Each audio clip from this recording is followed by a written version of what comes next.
Welcome back to Word Balloon, the comic book conversation show. John Suntress here. Today we talk to Robert Meyer Burnett, the director of 1999's Free Enterprise, one of the funniest homages to Star Trek ever made, with Eric McCormick from Will and Grace and William Shatner and Rafer Weigel. And I know you've never heard of Rafer Weigel, but if you heard our last conversation with Rob, or two conversations ago, we give you the full lowdown and the backstory on Free Enterprise. Rob is back because certainly Star Trek Discovery is in the news. Production has begun, and Star Trek Axanar has reached a settlement with CBS, the copyright owners of Star Trek, and Axanar will be able to proceed, but under the Star Trek fan film rules that were imposed last summer. So we get some observations from Rob. Rob was the editor on Prelude to Axanar, has been working on the Axanar project, and also directed the Vulcan sequence that featured Gary Graham from Enterprise. That was another continuation of the Axanar project. All that stuff is on YouTube, Prelude to Axanar and Rob's Vulcan scene. But production can move forward after a few things are checked off on Axanar. In fact, I direct you to the latest Star Trek Axanar podcast, where Rob and Alec Peters go over the full details on what's the next steps as far as the Axanar project. But we're also want to talk about Rob's edited project that is a time travel movie starring Zoe Bell. It's called Paradox, and it's currently on Netflix. We talk a little bit about that. You know, I love talking to Rob. It's the third time that Rob's been on the show, and one of the reasons why is, like some of our favorite Word Balloon guests, he is a wide expert on a lot of geek culture stuff. I get into some really fun conversations about old movies, old television, even old-time radio, and Rob is right there. Great observations and great insight on a lot of things. Also, Rob is well known as a special features director on things like the X-Men movies, on Superman Returns, the Lord of the Rings films, also Star Trek The Next Generation, the second season Blu-rays. He's produced a lot of interesting content, and I'm always interested in what he thinks because he's one of us. So it's a pleasure to have him back today on Word Balloon. It's all brought to you by In-Stock Trades at InStockTrades.com, and I'll tell you what, let's look at some of the Star Trek-related product that's available at In-Stock Trades. Things like the Star Trek Classic Movie Omnibus, Marv Wolfman, Peter David, Andy Schmidt, Dave Cockrum, Klaus Janson, Tom Sutton, Gordon Purcell, of course, 30% off, $17.49. Let's see, what else? We've got Star Trek Alien Spotlight, featuring all the various... This collection includes stories of the Gorn, the Vulcans, Andorians, Orions, Borg, and the Romulans. And written by such stalwarts as John Byrne and Paul Story and David Tipton, and artists like John Byrne and Dave Messina and Sean Murphy and Len O'Grady. It is 30% off, $13.99. You can get the Star Trek Next Generation Space Between trade paperback from Dave Tishman and Casey Maloney. Great story. It is 30% off, $13.99. The Star Trek Ongoing series from IDW, you can get several of those arcs, including Volume 7, featuring the writing of Mike Johnson, former Word Balloon guest, and Efren Fajar, 30% off, $12.59. You can get Star Trek Khan Ruling in Hell trade paperback from Scott and David Tipton and Fabio Mantovani. It is 30% off and $12.59. Star Trek Archives, Volume 3, the Gary 7 collection from Howard Weinstein and Michael Jan Friedman. 30% off, again, $13.99. A hell of a lot more from InStockTrades.com when it comes to Star Trek stuff. Check it out for yourself. If your orders are $50 or more, you receive free shipping at InStockTrades.com. Word Balloon is also brought to you by the League of Word Balloon Listeners. Thank you very much, League, for your support. You've responded, and I appreciate that. If you didn't know, I lost my day job in radio in December, and doing what I can to keep things going. And if you ever thought about subscribing to Word Balloon, I certainly could use your help. Could I ask for $5 a month? Is that too much to ask? about the price of a comic book when you consider the content you get here at Word Balloon every month. I think you get really interesting interviews from very interesting people, and hopefully it's entertaining. And I think it is, because I can tell the downloads are up, and I thank you for that. I thank you for that kind of response to the call for help. And there are lots of new League of Word Balloon listeners, and lots of existing League of Word Balloon listeners have upped their subscription rate from $1 to $5. Everybody, thank you very much. It really does mean a lot. So if you've ever thought about it before, go to patreon.com, patreon.com/wordballoon, and that's the direct page. And if you can subscribe, I would really appreciate the help. So thank you very much, League of Word Balloon listeners. All right, without further ado, I want to welcome back Rob Meyer Burnett. It is great to talk to him, and we always have interesting conversations, and I always appreciate his point of view. So let's have a lot of fun talking about Star Trek and beyond with Rob Meyer Burnett, now on Word Balloon. Robert Meyer Burnett, it's wonderful to have you back to Word Balloon, and thank you for always coming back and giving me more fun conversation. Well, thank you very much. You know, I really think that you have one of the best podcasts out there, so it's always a pleasure to come back. You're incredibly kind, and congratulations starting off, because headlines were made at the end of the week. It looks like things have progressed to a point, and you'll give me more definitive information, but Axanar and the Star Trek people have reached some level of understanding, so Axanar can move forward. Well, it can move forward in a fashion. Yeah. Since as many people know, I was involved with a fan film that started out as a short prelude to Axanar that was a proof of concept for a feature film that we wanted to make, a Star Trek fan film. We were calling it an independent film just because that's kind of what it was. And based on what Paramount had seen, because of the amount of money we raised via crowdfunding, Paramount and CBS, the rights holders of Star Trek, sued us. Sued Alec Peters and Axanar Productions, Alec Peters being the principal architect of all of this. Mm-hmm. So we spent all of 2016 with the threat of a lawsuit, and the legal machinations ground ever forward. I had to be deposed, which was a very interesting situation. I think, as I asked the court reporter at the end, I said, "Was that the geekiest deposition you've ever taken?" And she goes, "Oh, absolutely. That was the geekiest deposition ever." And it was really kind of, this whole thing was really surreal. And at the end of the day, I was always involved with this project because I wanted to make a feature Star Trek film that I would never get to make otherwise. So that was my reason for being involved with the project in the first place. And unfortunately, we're now no longer going to make a feature film. We're allowed to make 2 15-minute episodes. Yeah. So a total of 30 minutes of content, where we were making somewhere between 90 to 120 minutes of content before. Yeah. So we can't make a feature film, which is unfortunate. But we can make 2 15-minute episodes or one long 30-minute episode, I guess.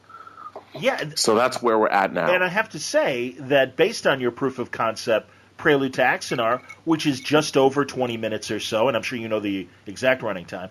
Yeah, it's about 21 minutes. There you go. Well, that's the thing, man. So 15 minutes, you can do something pretty significant, and especially 2 parts. So, yeah, I believe me, I'm as bummed as a fan, because I was really looking forward to this.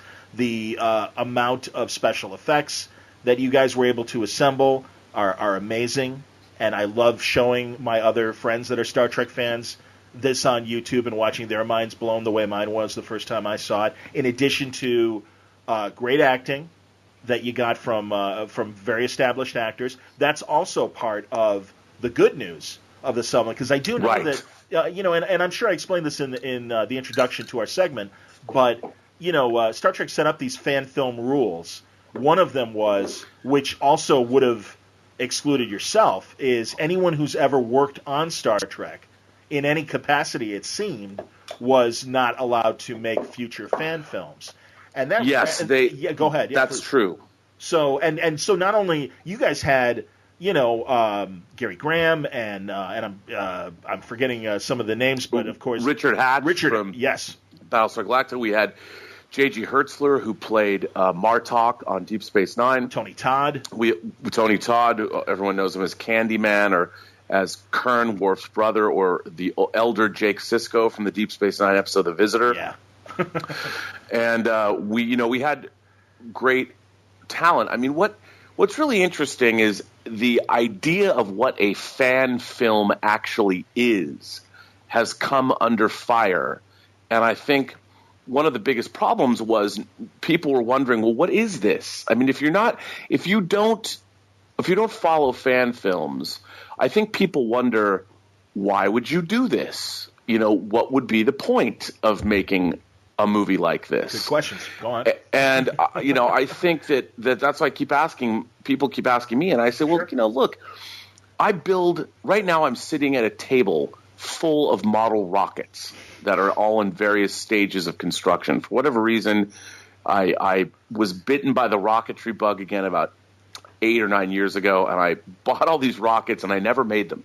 Oh, that's interesting that it's recent. I would have taken you for old school, let's go to the model shop. Oh, I was elementary school or whatever, but then I found out that this company, actually a lot of companies, rocketry, like many hobbies, because kids today don't build models and many don't build rockets, it's all done by adults, and everything has gotten bigger. Sure. And much more powerful. And where once you'd have rockets that go 500 feet or 1,000 feet, now they go 5,000 feet. I have a rocket, a Saturn V, a 5-foot Saturn V that goes 10,000 feet in the air, and you need an FAA waiver to fly it. So I can't even fly it in L.A. But it's fun to build. That's awesome. I mean, it's especially with the political situation being so crazy lately, that it's sort of therapeutic to actually sit down with Elmer's wood glue and super glue and sandpaper and spray paint, and just to sit down and sort of make something, sort of having an arts and crafts project. And also I was doing it before the settlement. I thought we were going to go to trial, so maybe all of that had something to do with, they call us BAR, Born Again Rocketeers. Interesting. And, it's fun. I remember when I was a kid, well, not really a kid, but when I was working at Warner Brothers, I worked at feature production at Warner Brothers. And I worked for the senior vice president of production, Bill Young. And he and a lot of the other studio executives back in the late 80s, early 90s got into radio-controlled airplanes. Cool. In a big way. And that was I thought that was kind of interesting. I'm like, oh, that's cool. Hey, man, come on. Good for you guys. Yeah, but those are like sophisticated gizmos that do take talent to make and fly. So, yeah, it's not, Hey, now you got, you can buy drones, and you can peek into your neighbor's window with them and shoot them in 4K and in various, it's true, compromising positions. The world has changed. But as a filmmaker, that's got to be kind of interesting. I don't know how much you tool around with that from a filmmaking standpoint. Oh, actually, yeah. It's funny. I was every movie now has a drone, and there was a film I edited. It's on Netflix, kind of a low budget sci-fi thriller called Paradox, if you want to watch it. It stars Zoe Bell from Quentin Tarantino's Death Proof. Sure. Uma Thurman's time travel Uma Thurman's stunt double for Kill Bill. For Kill Bill, absolutely. And we were shooting in a building in downtown Los Angeles, and to get some establishing shots, we had this great drone, and it was kind of terrifying because from the roof of the building we were shooting in, we actually flew the drone over the 10 freeway, which is an 8-lane freeway in packed traffic. Oh, yeah. And we're just buzzing the traffic. As we go over the traffic, we're heading right into downtown LA. And I'm like, thank God this drone isn't weaponized, because, wow, what kind of damage could we cause? Oh my God. So I think that we're by the way, the establishing shots turned out great, and you can see them in the movie. That's on Paradox on Netflix. Very cool. I think Paradox on Netflix. I think we might have mentioned Paradox the last time we talked, but that's excellent. Yeah. Reason to go check it out. Yeah. Very cool. Yeah, it's fun, you know. But yeah, everyone's using drones. Hilarious. Sorry, I kind of got off topic. But that was a great tangent. But we can get back to because you said with rockets, one of the reasons why you make fan films and you made the allegory with your rocket work and everything. But back to fan. Well, you know, it's like I build Starship. Like also on this table is a I hate to admit this, but I have a plastic model kit of the J.J. prize from the J.J. Abrams Star Trek films from Into Darkness before the refit. And you can't buy one in the United States yet because they never released one in the U.S. They only released it in Germany. So I had from Amazon. Excellent. I had to get it from a third-party seller from Amazon because Amazon UK wouldn't sell it to me because it's not licensed to be sold in the United States, which is so weird. Like here I'm in a lawsuit with Paramount and CBS, and I can't even buy a licensed model kit of the Enterprise because it's never come out in the United States, which is so like come on guys, really? But anyway, that's sitting here too. So I'll spend hours and weeks and months building a model, making a perfect replica of the Starship Enterprise, and people will go, well, why, dude? Like, what for? And I'm like, because it's cool. Sure. I put it on my desk and it's cool. I have a light kit for it and sound effects, and why not? Isn't that cool? And cool. The funny thing about it is my whole life, I grew up my whole life loving Star Trek. So when I was a kid, there was a lot of unlicensed Star Trek material. When the Franz Josef Technical Manual and the Franz Josef Enterprise blueprints came out in 1975, following that, the fan community used those as a template, and they put out fan-made blueprints of Klingon ships. You could get blueprints of the grain ships in the animated episode More Tribbles, More Troubles. I mean, you could get a Gorn blueprint. You never even saw the Gorn ship, so it was all made up.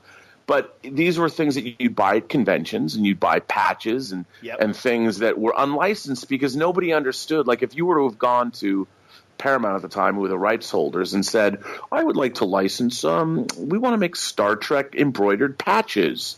They would have been like, what? Why? You know, there was no, until Star Wars really, there was no understanding of why anybody would want to buy swag from your favorite movie. Yeah. Yeah. You know, it was just, it didn't, that's why when Lucas asked Fox, he said, I'd like to retain the merchandising rights to Star Wars. Fox is like, yeah, whatever, dude. Exactly. Okay. Yeah, good luck He's with like, yeah, I want to make like posters and stuff. Yeah. And that was, of course, probably the biggest mistake in all of Hollywood history. Well, they thought they were only getting another Silent Running or, one of those other kind of one-shot sci-fi movies from the 70s. Like, yeah, whatever. I know. I mean, last night I went to a theater to see La La Land again, and there's this gigantic, we have theaters out here called the ArcLight. Mm-hmm. I think there's actually one in Chicago. We have ArcLight in Chicago. Yeah, there's one. I love the ArcLight started in Hollywood. They're great theaters, but they have like these big sort of, they're like tapestries, like multiple posters all put up on one wall together to form a bigger image. Okay. And the image at this ArcLight, the ArcLight Pasadena, was of stormtroopers in the water, in the tropical water from Rogue One. And it's this giant floor-to-ceiling, like, mosaic. And I just was sitting there thinking to myself, wow, these stormtroopers are the same stormtroopers I watched 40 years ago when I was 10 years old. This is the 40th anniversary of Star Wars, and I'm looking at them now, brand new. They're the exact same look. They're the same stormtroopers. These were not like beach troopers or death troopers, the new troopers that we got. These were the classic stormtroopers. They're there as if they were brand new. And I thought to myself, it's amazing that this stuff, the world everybody became a geek. The entire planet became, who would have thought that Star Wars, our 8th Star Wars feature film came out 40 years after the original. I mean, it's just... Yeah, it's unbelievable. No, it is. It's great to have it back. I was very pleased with Rogue One, and it's a good movie, and you enjoyed it. When days later, you're just like, damn, that was so good. I got to see it again. And within 2 weeks, I saw it again. So yeah, I'm like, yeah, it was a good movie. Just reconfirming, and also being shocked, and stuff just whizzes by the second time, of course. And I'm sure you were the same way. Okay, now you really sit down and study the movie, and okay, how well did they do it? How well did they get oh God, and now I'm blanking. Christopher Lee and Peter Cushing. I'm like, how good? Oh, Peter Cushing. Oh, yeah. Peter Cushing. That was, No, that was amazing, and it wasn't just a cameo. Like he had a role. Yes, he was an antagonist. No question. Like, wow, that's amazing. What an amazing effect to achieve, and I really exceeded my expectations in terms of what they were able to do, and we've come a long way from the Donner cut I guess it was in Superman Returns where they kind of stitched together some old Brando footage. Right, yeah, they did actually, and it was amazing. They used Brando outtakes, and they did the same thing for the Donner cut of Superman 2 as well. There you go. Well, and as I'm sure, again, as I said in the preamble, you're a big special features guy, and was on Superman Returns, and also, as I say, with the Star Trek fan films, because you did the special features for the Next Generation seasons, that it made you technically ineligible as far as the current fan film rules, and I'm glad they were able to get by that with the negotiation so that you'll be able to move forward. Is that correct? Yeah, I mean, luckily they I don't know what's going to ultimately happen. I really don't. Like right now I'm editing another low-budget indie feature it's pretty wacky, but I actually really like it. Cool. It's a movie called Tango Shalom, and it is I call it a Jewish indie spiritual quest dance comedy. Who's behind and it's literally about an Orthodox rabbi, a Hasidic Orthodox rabbi, who believes he's heard the word of God, and God has told him, for some unbeknownst reason, to learn to dance the tango. But he's a married man and a father of 5, and because of his religious beliefs, he can't touch another woman. Okay. So it becomes a sort of a Sancho Panza, tilting at windmills kind of a quest. And he has to go and consult other spiritual leaders and talk to people in his community and ask if he can really do this. And hijinks ensue. And it's a lot of fun. It was shot in and around New York, and people like Lainie Kazan, who was in My Big Fat Greek Wedding, is in it. She's great. Yeah, and she's great. And Joseph Bologna, who was actually in My Favorite Year, which was one of the inspirations for Free Enterprise. He is in it. Yes. Yeah, he's one of the co-writers of the script. And, him and his wife were Academy Award nominees back in the 70s, and they were big Broadway stars in the 60s and 70s. So it's a real honor. Renee Taylor, and right? Yes, absolutely.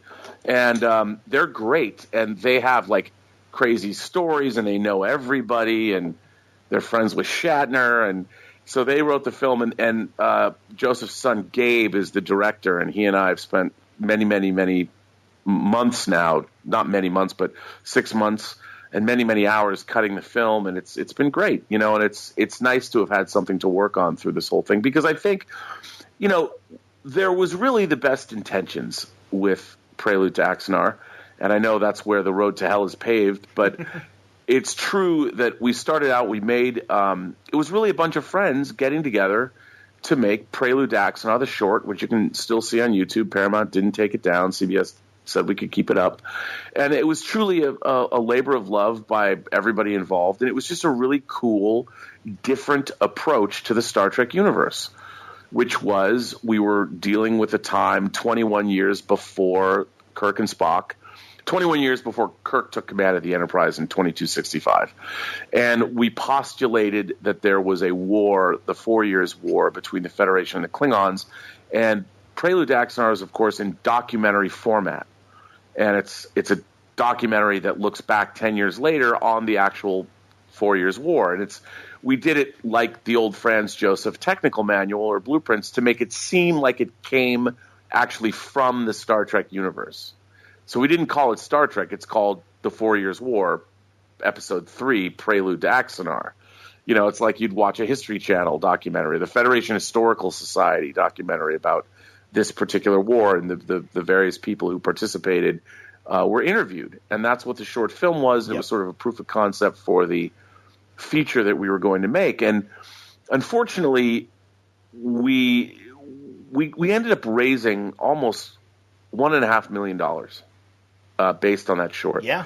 And that's a lot of money. Yeah. That's a lot of money for anybody now. I mean, I'm trying to raise $1 million to make a science fiction film right now. It's impossible. Raising money is impossible, but our short film had 14,000 people ended up donating money to us. Wow. And that's great. It was Jesus. Oh, it was crazy. And Yeah. I wasn't even the original. I was only the editor of Prelude to Axanar, my good buddy Christian Gossett, who actually I don't know if he's my good buddy anymore now, but I'm he sorry was. to hear that. I enjoyed his comic book work in the day. It's part of the fallout of this whole thing, which is really Christian's a great guy, and he's a very talented comic book artist, and he's a great designer, and he did a great job directing Prelude. And then I edited it for him. Mm-hmm. And he was going to originally direct the Axanar feature, and for various reasons, I mean, he left, and he's retconning lately on various podcasts and things what actually happened. Oh, that's disappointing. Which all right. It is. It's just that what's really interesting is Alec Peters, the mastermind behind all of this, generates a lot of, well, I'll just say it, hatred from a lot of people. I think an irrational hatred. I mean, if you go on to Facebook, there is a Paramount or a CBS Paramount versus Axanar page that literally every single day since the lawsuit hit, this group of people, there's 1,200 members, but it's the same 50 people who they post every single day. I hear you, man. Their hatred about Alec. And, sometimes I fall in there and they hate me too. But what's really odd about it is I don't understand why anybody, if you don't like something or you don't like somebody, why do you spend literally 365 days pillorying them? Don't you have better things to do? Well, I mean, don't you have other things to go make? I'm sure Dan Slott would commiserate with you. I'm sure Bendis would commiserate with you. I mean, that's the geek culture, man. There's just these tribes of haters that, are infatigable with as far as their amount of hate and the amount of time they're willing to spend telling you how much. Well, what's really interesting is I hate that J.J. Abrams produced Star Trek movies. I hate them to the core of my existence. However, I can recognize that they're beautifully made pieces of work. Absolutely. My hatred for them comes from it comes from a place of, to me, they're not real. They didn't nail the Star Trek universe. I can't believe that they're real, whereas other Star Trek I can believe. Now, the cast is great. The direction is great. The visual effects are great. Michael Giacchino's music is great. What I don't like is the story itself. Sure. That there's not enough, the reality of the Star Trek universe that I have lived with for the better part of my life, almost coming up on a half a century, is not contained in those movies. But I can still, as much as I hate them, which I laugh about pretty much, people laugh at how much I hate them, but it's kind of become a joke, but I can still look at them and recognize that there was first-class, A-list Hollywood filmmaking in those movies. Sure, agreed. And I've loved a lot of Brian Bendis' work over the years. Some of it I don't love. Sure. But I mean, Brian Bendis over the last 20 years has been a force to be reckoned with. There would not be a Jessica Jones show on Netflix if it were not for Bendis' Alias. There you go. I mean, there just wouldn't. No, you're right. And, you might not like everything a creator does, but it's really hard to create. It's really hard to make something. And what's unfortunate is after Christian left the Axanar Film, I took over as director, and there was a lot of incredible work done. Like, I have 85 visual effects shots that I directed and Tobias Richter, our special effects supervisor, created. Like, I spent months with him, and I would sit in my office, I would play with spaceship models and literally take pictures of angles and things, and I would send these to him, and then I'd write these very detailed shot descriptions of what I wanted to see in the visual effects shot. And I would send these descriptions to Tobias with the understanding that, look, these are just suggestions. This is kind of what I want to see the overall shot to feel like. But I left it up to Tobias because he's such a brilliant effects artist, to sprinkle his pixie dust and bring the noise, as it were, and make the shots amazing. I'm with you.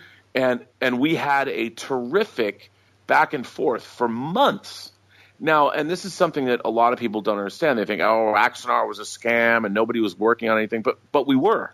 I worked every single day for months with Tobias coming up with these shots, and he would give me animatics, and I would look at them, and I would give him back notes, and he would change the animatics, and he would come up with new shots. I mean, it was exactly what a director is supposed to do on a feature film, and all of that was going on. The sets were being built, costumes were being designed.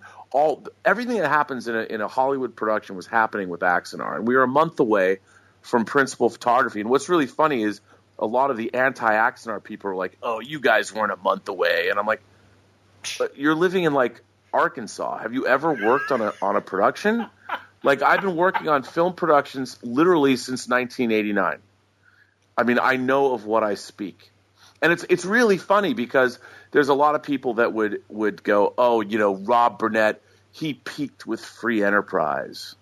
That was 18 years ago. And I'm like, as if like what? I mean, my DVD work that took me all over the world, like I got to live in Australia for a year. I got to live in New Zealand for a number of years from Lord of the Rings to Chronicles of Narnia. Yep. I had a great time producing DVD special editions and all the special features I did. I traveled all over the world. I interviewed Christopher Lee for 5 hours in London. Wow. I was a guest in Tel Aviv at a big sci-fi convention there called Icon. I went to film festivals all over the world. I mean, it's like, okay, do I have Steven Spielberg's career? Certainly not. But man, I have had a good time. And, I'm still editing movies. I have a movie on like I said, Netflix. And these people are like, what I find interesting is the idea that you're going to go after somebody who's creating something, who's making something. It's so hard to make anything these days, especially, especially movies. And it's so easy. Like now, we take everything for granted because there's so much great stuff everywhere. It might be on Netflix. It might be in the theater. It might be on Blu-ray, whatever it is. There's so much of it. And it's like, oh, I don't like this. In 5 minutes, you're like, I don't like this. I'll turn it off and watch something else. So all content has become disposable to everyone. True. Well, somebody spent 2 years of their life working on a movie. Absolutely, man. And it's like they don't know. Even Free Enterprise, Shatner turned us down 4 times. And there were times when I sat there going, oh, I'm never going to get to make Free Enterprise. I mean, you stick with it. And it's like I've produced a horror film in Bulgaria since then. And, I was a producer on I bought the original script that Agent Cody Banks was based on. And it's just a funny thing because I think a career, like I'm having a great time. Hey, man, but I understand. Go on. Yeah. Well, I've never been on the wrong side of fandom until this year, until the Axanar case. And it's been really interesting to see what it's like. I mean, I thought when I was writing for Sci-Fi Universe in the 90s that we were the coolest geeks in the world and all that. And everyone loved us, and now to be on the receiving end, because now everyone's a geek. And before it used to be the sort of purview of just a few of us, but now the whole world went out and got itself its geek on. Oh, yeah. I mean, Big Bang Theory is the biggest television show on TV, on network television. Right. And it's like, who would have thought that Free Enterprise, the TV series, was the biggest show on TV? Pretty much. Oh, did I say that? No one ever called me up to direct an episode of that show, but whatever. I mean, it's funny, and it's just a strange thing to have seen what originally started as a really fun thing. And Prelude to Axanar won 47 Film Festival Awards, and everyone liked it. And it was a fun thing to be involved in, and then to watch it turn into something that was the antithesis of what it was when it started. To see it become this like, I don't know, this crucible in fandom. It's so weird. Isn't that why, though, Rob, honestly? Because, believe me, you're right, I have gotten very mild because other than, well, why do you have that guy on? I'm like, because I like his work. I think his stuff is great. And also, I hear your podcast, and I know, and I've seen you at conventions. I know you're one of us, and I think you're incredibly entertaining, whether you're talking about the media that you've just talked about in the last few minutes, to your actual body of work. And yeah, I mean, it just I get that there's the Facebook page and there is the group of haters and stuff that are specifically so targeted at Axanar. But is it like, I mean, I did remember seeing a few website articles, you know, from some of the usual sci-fi places that might be a little negative towards Axanar, but I don't know. I mean, I'm not on the target. So is it really like thousands and thousands of haters, or just this concentrated few that? No, I think there's probably here's where we went awry. I think is there was the amount of money we raised. Right. We did. I think we did two things wrong. I thought that with all of the money we had raised, that we had an obligation to the people that donated money to us, which means I felt we should keep them informed. We should put out videos. Right. We should put out podcasts. We should have pictures of everything that we were doing because they paid for it, and why shouldn't they participate in the process, albeit, you know, vicariously? And that was a mistake. I think what we should have done was just made the movie, buckled down, hunkered down, and made the movie and put it out. Prelude to Axanar, we raised the money in April. The movie was shot in early May. The live action was shot in early May, and we debuted the finished film at Comic-Con in 2014 in July. So the entire time from the beginning of the crowdfunding campaign was, April, May, June, July. It was 3.5 months. Okay. In and out. And what was amazing about Prelude to Axanar is even though I worked on it as the editor and I was given a lot of leeway, a lot more creative freedom and input than editors normally get, what was amazing to me was even though I cut the whole thing and did all the work on my laptop, and when it was finally finished and we showed it for the very first time publicly, we were in a movie theater, this giant movie theater in San Diego in Horton Plaza. And it was, 5.1 surround sound. I mean, it was made like a feature film was made. Absolutely. And watching it in a movie theater on this gigantic screen with this thunderous soundtrack, I was like, wow. Yeah. This is really cool. And it was like seeing it for the first time, even though I looked at it every day for 2.5 months. And I finished it at 6:00 in the morning, the day of its premiere, because we were color timing it and tweaking it. Oh yeah. And then very Robert Wise with the first Star Trek film. Oh yeah. No, it was crazy. And it was because we just kept working on it and trying to make it as good as it could be. Sure. And seeing it in the movie theater, I was sitting there, and what was really funny was my boss from CBS on the Blu-rays was in the audience. Okay, he came, and he thought it was really cool. Awesome. And irony, but go on, yeah. But it was a lot of fun. So it was interesting to watch because of our interactions with people. We painted our gigantic targets on ourselves. And it was funny because there's a lot of people that said, like, one of the things we had to do was we acquired a warehouse where we turned it into a soundstage. Yes. And we did all the work there. And a lot of people said, oh, you're starting a for-profit studio. And I'm like, I don't even know, like, when people would say that, I always wanted to ask them, well, what do you mean? What do you think a for-profit studio is? Like, we're renting a warehouse. I mean, we still have to find people to give us money to make something in our warehouse. I mean, it's funny because people seem to think that, oh, you've got this building and you can rent it out and you can do all this stuff and turn it into an income stream. I mean, well, I guess you could. I suppose you could, but we didn't want to be landlords that rented out a building. We wanted to make stuff. And Axanar, the donations were going to pay for the warehouse for a year while we made Axanar, and then it was done. Then we had to continue funding the warehouse ourselves with whatever else. And it was just a weird, like, that's one of the things that has followed us around. Sure. And I can see that. I can see that. And I have read that kind of complaint, I suppose. And it's like all the other fan films like Star Trek Continues and Star Trek New Voyages. Yes. They also have facilities where their sets are permanently housed. Sure. And we said right up front that that's what we were going to do. We were going to get a facility like that. And I never understood. I'm like, what did people think we were going to do? Well, that's what we said we were going to do. Have you found out from CBS's point of view? Has it ever come out in terms of why Star Trek Continues and New Voyages, these other fan films that, again, are on YouTube and people can see those, why they're exempt or at least, why they. Well, why yes, they're being I'll judged tell you. Yeah. A lot of people anyone who listens to this podcast is now going to, especially the haters, are going to balk at what I'm about to say. But during the discovery phase, we were given thousands of emails from the opposing side, and I read them all. And the reason that we were sued is, first of all, as good as I like Star Trek Continues very much, and I really enjoy watching Star Trek New Voyages because they're the best of the Star Trek fan films, but no one is ever going to mistake those for actual Star Trek because they're recreations of the original series that don't star the original actors. True. And as good as they look, no one is going to ever go, well, that's really Captain Kirk. Right. That's fair. Because they're slavish recreations to the 60s series. Yes.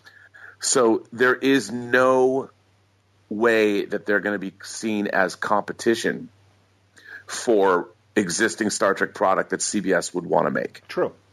What we discovered in reading in Discovery, in the Discovery phase, was after we released the Vulcan scene that I directed. Yes, you did. Conceived of, based on Christian's originally that scene took place in a room, and then after certain discussions we were going to set it outside, but it was never really delineated what was going to happen. And then Christian left the project, and I continued on with it, and I sort of conceived that it took place in this sculpture garden that was outside of Vulcan High Command.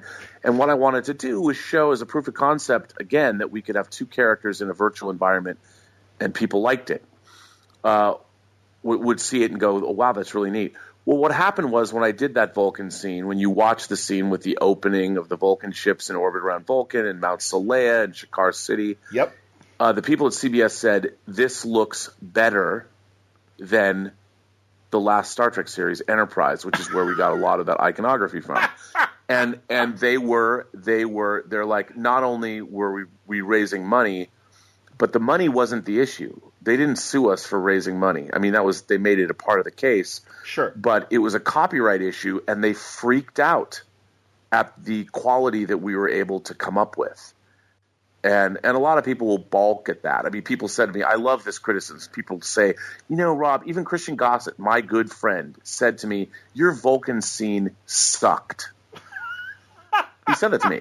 He actually, a friend of mine said this to me. And I said, well, I was thinking, Christian, I was trying to honor what you did. And I was thinking to myself, and you quit.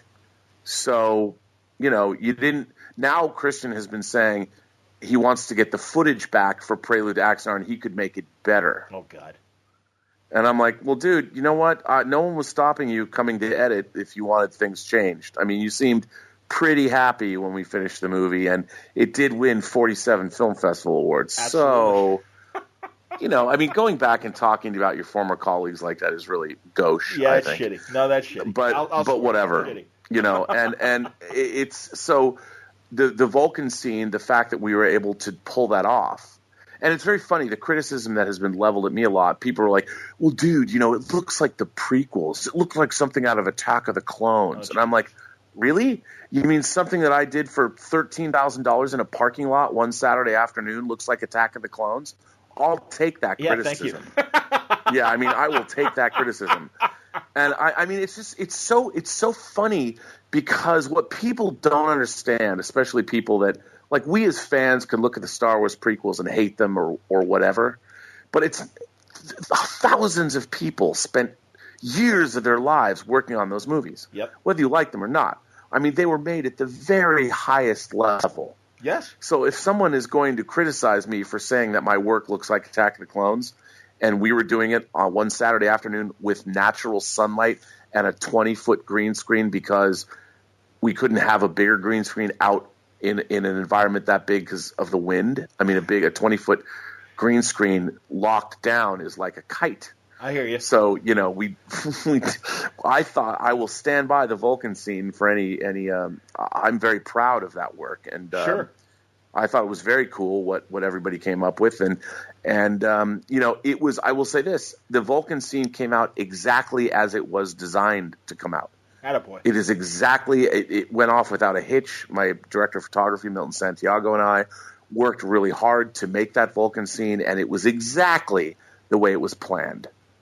So I will accept any responsibility or take any criticism anybody wants to level at me, and I say to this: you know what?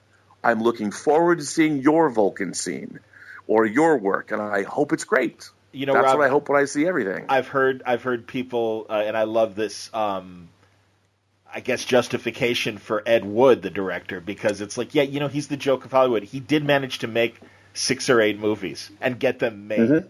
And also, everyone will say, Plan 9, for its goofiness, those graveyard scenes really do have a style to them. And you can't take that away from Ed Wood. I mean, it's like, Ed Wood, and yes, the movie, the Tim Burton movie, and we all laugh and stuff. But if you really sit down and watch a couple moments of Plan 9 for Outer Space, it does have a few moments where there's definitely technique going on. And again, on a shoestring budget, you got to give them a little bit of credit. And and forgive the comparison, because obviously I think Prelude and your Vulcan scene are much better than that. But you know what I'm saying. You got it done. Absolutely. You got shit done. You've done a lot.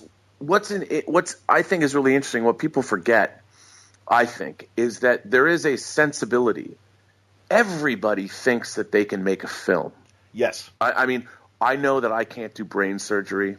I know that I'll never be a great day trader on Wall Street. But I've spent my life studying cinema. Yeah.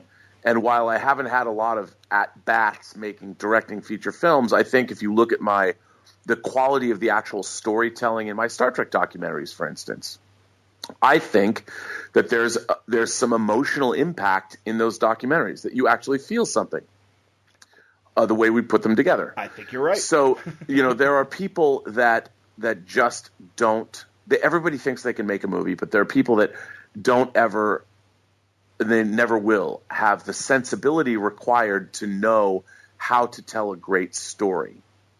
Now, that doesn't – because making movies is very three-dimensional. It's not just – you have to understand so many different things in the proscenium of the frame in order to make it believable. Sure. That's why there's only 10 guys and a few girls on the planet Earth right now, of the almost 7 billion of us, that are hired by major motion picture studios to direct $100 million movies. Absolutely. It's incredibly difficult, and having that sensibility to make a great film is very, very rare. And a guy like Ed Wood, he was out there swinging. He was trying to make movies. He didn't have this. It's like when you write a screenplay. When you finish a screenplay and you print it out and you're holding it in your hand, it's 120 pages or 90 pages or however long it is. There's weight to it, and you hold it in one hand and you feel the weight of that, and there's a pride that sweeps over you, and you're like, man, I wrote this. Now, it could be garbage. It could be horrifically bad. It could be the worst screenplay ever written, but you did write those 120 pages, and you did print them out, and at the end of the day, how many people can say they've done that? Right. And so you get caught up in the fact that you've accomplished this, and sometimes that's enough. I have a friend who is a pretty good science fiction writer. He wrote a few teleplays in the 80s, but he's really, really arrogant. And he thought that he could just go make a movie. I mean, if I made a movie, certainly he could, right? Okay. And he made it after Free Enterprise, and I'm not going to say his name or what the movie is, but it does star another Star Trek, a TOS alumnus. Okay. And it is, when he showed it to me, and I'll tell you, it's on my IMDb. I'm credited as a consulting editor on it. Okay. It is easily one of the worst movies I've ever seen, ever, because you can see in the actual filmmaking that there isn't enough of an understanding of how a movie is actually made. And everybody thinks they can make one, but you can set up a camera and set up a shot and have an actor in the frame, but that doesn't mean you're going to know if what you're getting is good or not. The same thing is true. In making movies, there is a certain magic to it. And the people that make good movies are magicians. Absolutely. Because they have a certain skill set, and they have a certain understanding and knowledge of things that is inherent that you can't really teach, and you can kind of study it and learn it, but there's something innate in people that allows them to do it well. And that's why not a lot of people make movies. Well, and further, you need not only a great director, but a great cinematographer, a great editor. I mean, I think of the relationships that Spielberg, and you're going to know the name before I do, but his... Michael Kahn. Well, that's interesting. I was going to say the guy that, since Schindler's List, the Eastern European guy that he's been working with. Oh, you mean his... Oh, is that his DP, or...? Yeah, no, Michael Kahn's his editor. Okay, Michael Kahn is Spielberg's editor. I was thinking of Spielberg's director of photography. Who shot Jurassic Park, and Janusz Kaminski. There you go, Janusz Kaminski, exactly. Yeah. And in the case of editors, Scorsese and Thelma Schumacher, I forget how you say it. Schumacher, yeah. Again, you look at the people that once you find, like Bryan Singer, who I know very well, he uses John Ottman to edit and compose for him, which is unique in Hollywood. And Newton Thomas Sigel, Tom Siegel, shoots all of his movies. Wait, the editor is also the music composer for the films? Yes. Wow. John Ottman, he wrote the scores he edited and wrote the scores for Usual Suspects, for X2, oh my God, for Days of Future Past, for Apocalypse, for Valkyrie, I had no idea. Jack the Giant Slayer. That's fantastic. It's incredibly unique. Yeah, Jesus Christ. That's like Babe Ruth pitching and hitting home runs. That's fantastic. Yeah, it's an amazing. There's never been somebody in Hollywood like that. But it, in a way, it makes sense because editorial. And I identify myself as an editor first and foremost. I don't identify myself as a director because I've only directed one movie, a couple of shorts, some TV episodes, and I'd like to, of course, direct more. I'm always looking to do that. But editorial has been my bread and butter. I really love editing, and John Ottman, in his case, music and rhythm, it makes sense that an editor would be a composer because editorial is also about rhythm, rhythm and setting the mood, feeling. Absolutely, yes. No, that's two areas that again complete the composition of what we see, and that's great that it's one guy, and again that he knows exactly visually and both atmospherically what music does add. No, that makes a lot of sense. That's terrific, though. Jesus Christ. Yeah, and he's great. They're great, and it's a lot of fun. I mean, I obviously want to get back to directing. I mean, we tried to get Free Enterprise 2 off the ground, and I've always got projects that I'm trying to get set up, but it's tough. Nothing's changed? We talked about this before too, that to get it in HD, you said would really cost like $50,000 or something, and the original producers are like, yeah, that's not going to happen. You mean Free Enterprise? Yeah.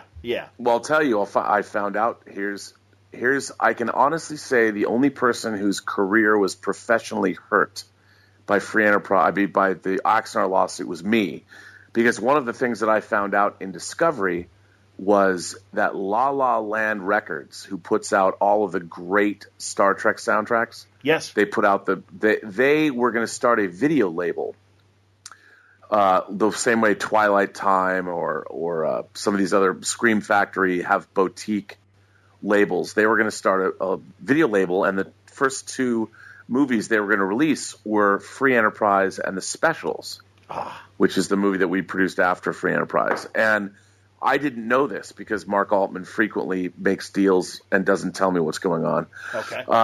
And I found this out in Discovery because after the lawsuit hit, La La Land, a great licensee of CBS, they do such good work, and I don't begrudge them this at all. They sent a letter on the 6th of January of 2016 to CBS saying, hey, we were going to release Free Enterprise. I mean, Robert Burnett is involved with the Axanar lawsuit. Should we not release Free Enterprise? And they were told to hold off. So, yeah.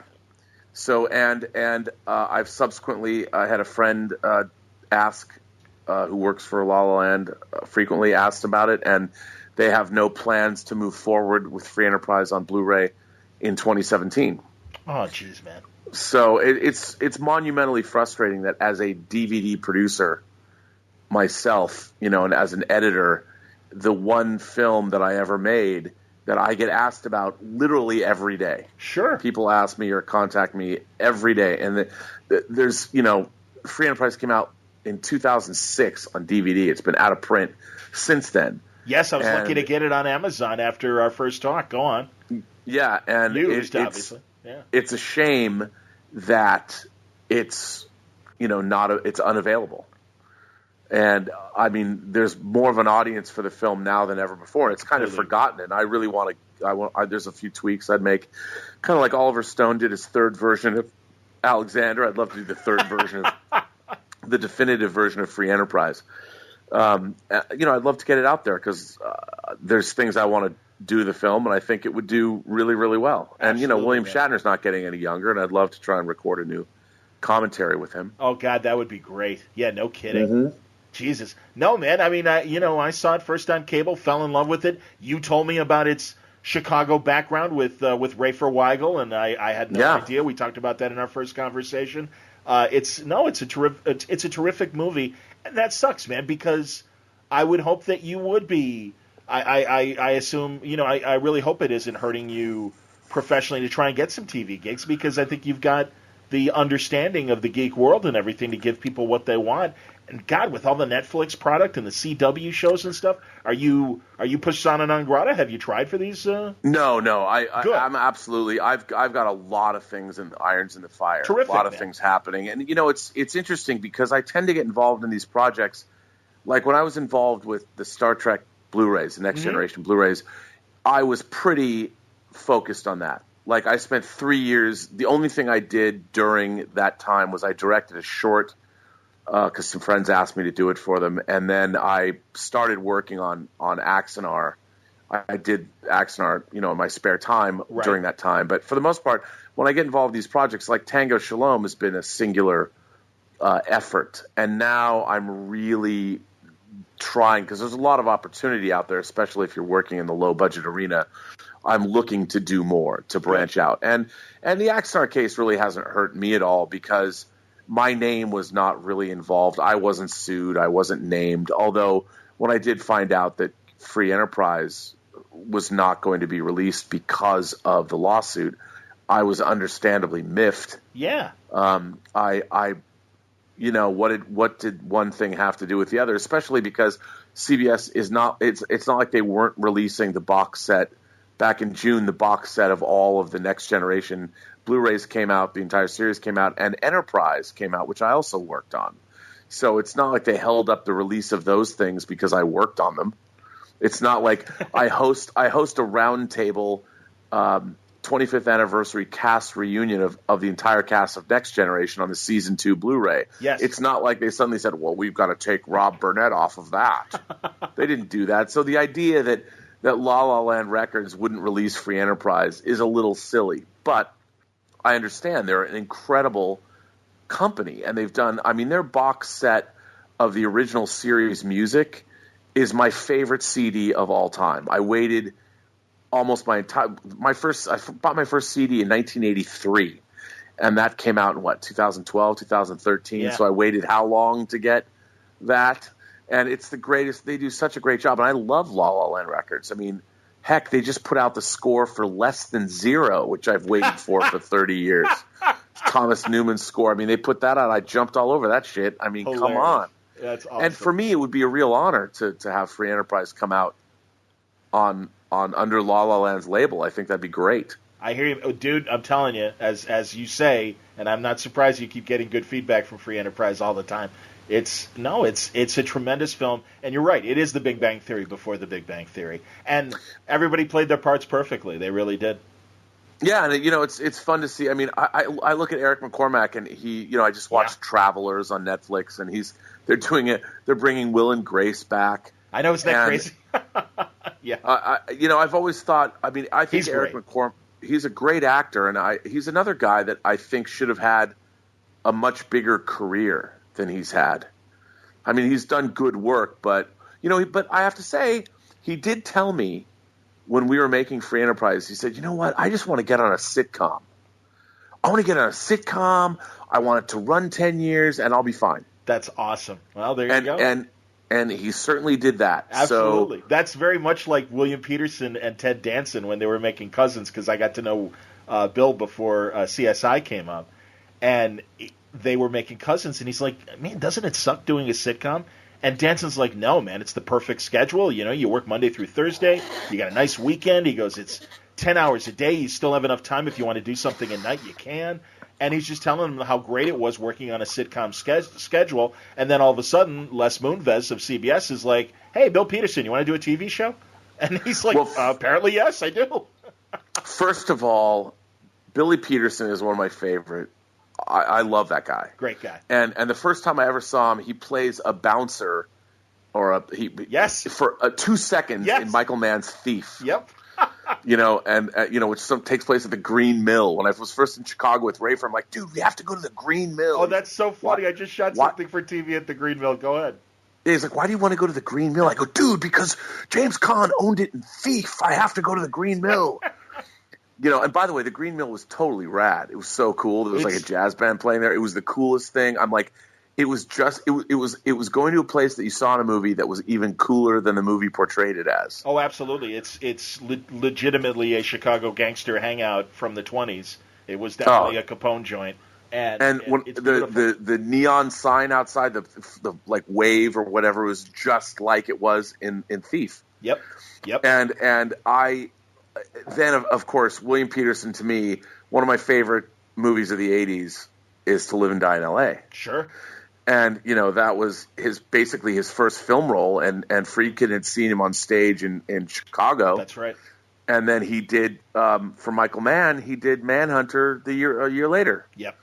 And I've loved that guy, and I thought he was going to have, but again, he's a guy, you look at some people's careers, and he was in Cousins, and he played the father in the Mark Wahlberg, Fear. What was the movie? Fear, yeah, he's the father in Fear. I gave him grief about that. I'm like, "Dude, you're not supposed to be the dad. You're supposed to get the girl. What the fuck is going on?" Right. He's like, "Yeah, tell Hollywood that, man. I'm getting too old." I'm like, "All right." But he was the best. I mean, I love that guy. And of course, basically, I am convinced that CSI exists because somebody saw Manhunter and said, "Let's do a series about that dude." Exactly. That's what it was. I mean, profiling became much bigger, and there was so many novels written about it. We'd seen profilers in so many movies, but it was really Thomas Harris. It was really Red Dragon that put profiling on the map. Absolutely. It was funny when he told us about it. He's like, because he wanted to do, and I know I've told this story on Word Balloon before, but I'm doing this for Rob's entertainment. He wanted to bring back Have Gun Will Travel. That was what he was pushing for CBS. And they're like, "Well, we're doing Magnificent Seven right now as a TV show. It's not really working. How about CSI?" And it's great because he initially is like, "Okay, well, first of all, it's like Quincy, but it's not." And we're like, "Okay, whatever."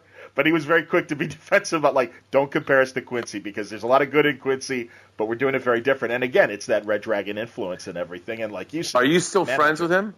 Only very occasionally, and I have not talked to him in about 5 years. But it's funny, I have a bunch of mutual friends that do stay in touch with him.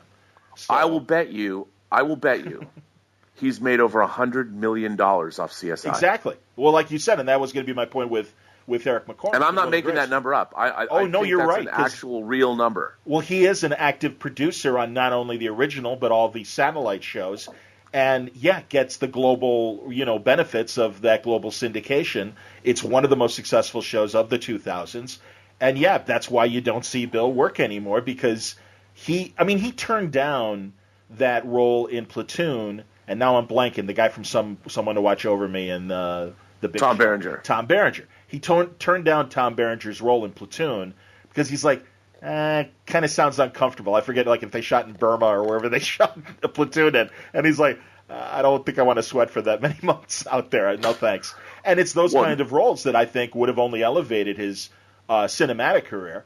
And again, he found this wonderful vehicle at the perfect time. And it's so weird. I used to think that was a more recent, like, TV thing where, the movie stars are getting kind of too old, so they're going to turn to TV, both men and women. Glenn Close did it, obviously, on FX with, the shield and the damages and too. Damages, certainly, exactly. So what a great thing. But then you really do look at really television since the very beginning, and that's always kind of been that go-to. Well, so and so can't be a leading man anymore in film. Let's give him a TV series. But now they really make money from it. And you're right, Bill's sitting very comfortably in his 3 houses across the globe. But it's funny.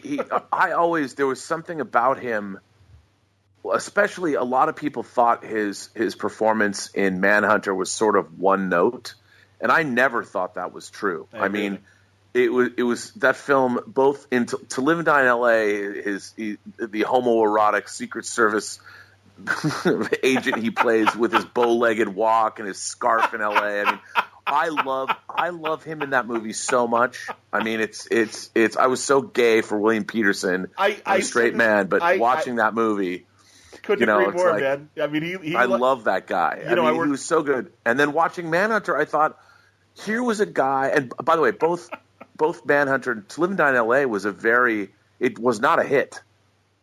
It kind of flew under the radar. It was William Friedkin trying to get back to what he used to be, French Connection and stuff. Yeah. And I went and saw that movie the opening weekend, and I was blown away by it because it came out the same year as Miami Vice premiered. Yes. 1985.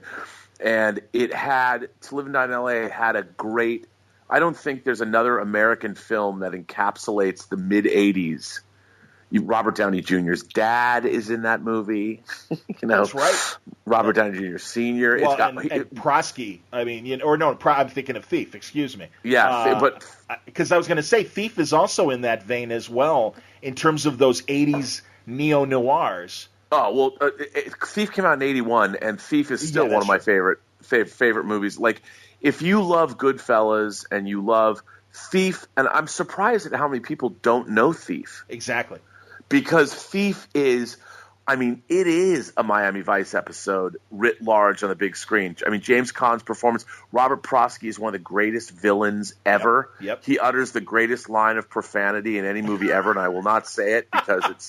Well, you need to see the movie to appreciate it, absolutely. It's very bad. That's true. But, Criterion released Thief on Blu-ray, and it's Tangerine Dream, the score, is still probably their best score ever done for a movie. Sure. And it is, these things are, you go to movies now, and they're good, but movies have become, of course, the studios are making such a corporate product now, and franchises, and you don't get to see these world-class filmmakers working. You make one small independent movie like Monsters, and then suddenly you're directing Godzilla for Legendary and Universal. Right. Yes. There's no, and you don't have a career, and then you direct Rogue One, and I don't know. You don't have, the new filmmakers don't have a whole, an oeuvre of movies to go back and look at and watch their development as filmmakers, which is it's sort of sad, but absolutely. It's the world we live in. And hey, you know what? If I could make another film and I spent $150,000 on it, and somebody said, "Hey, man, you want to direct Godzilla?" I'm like, "Yeah."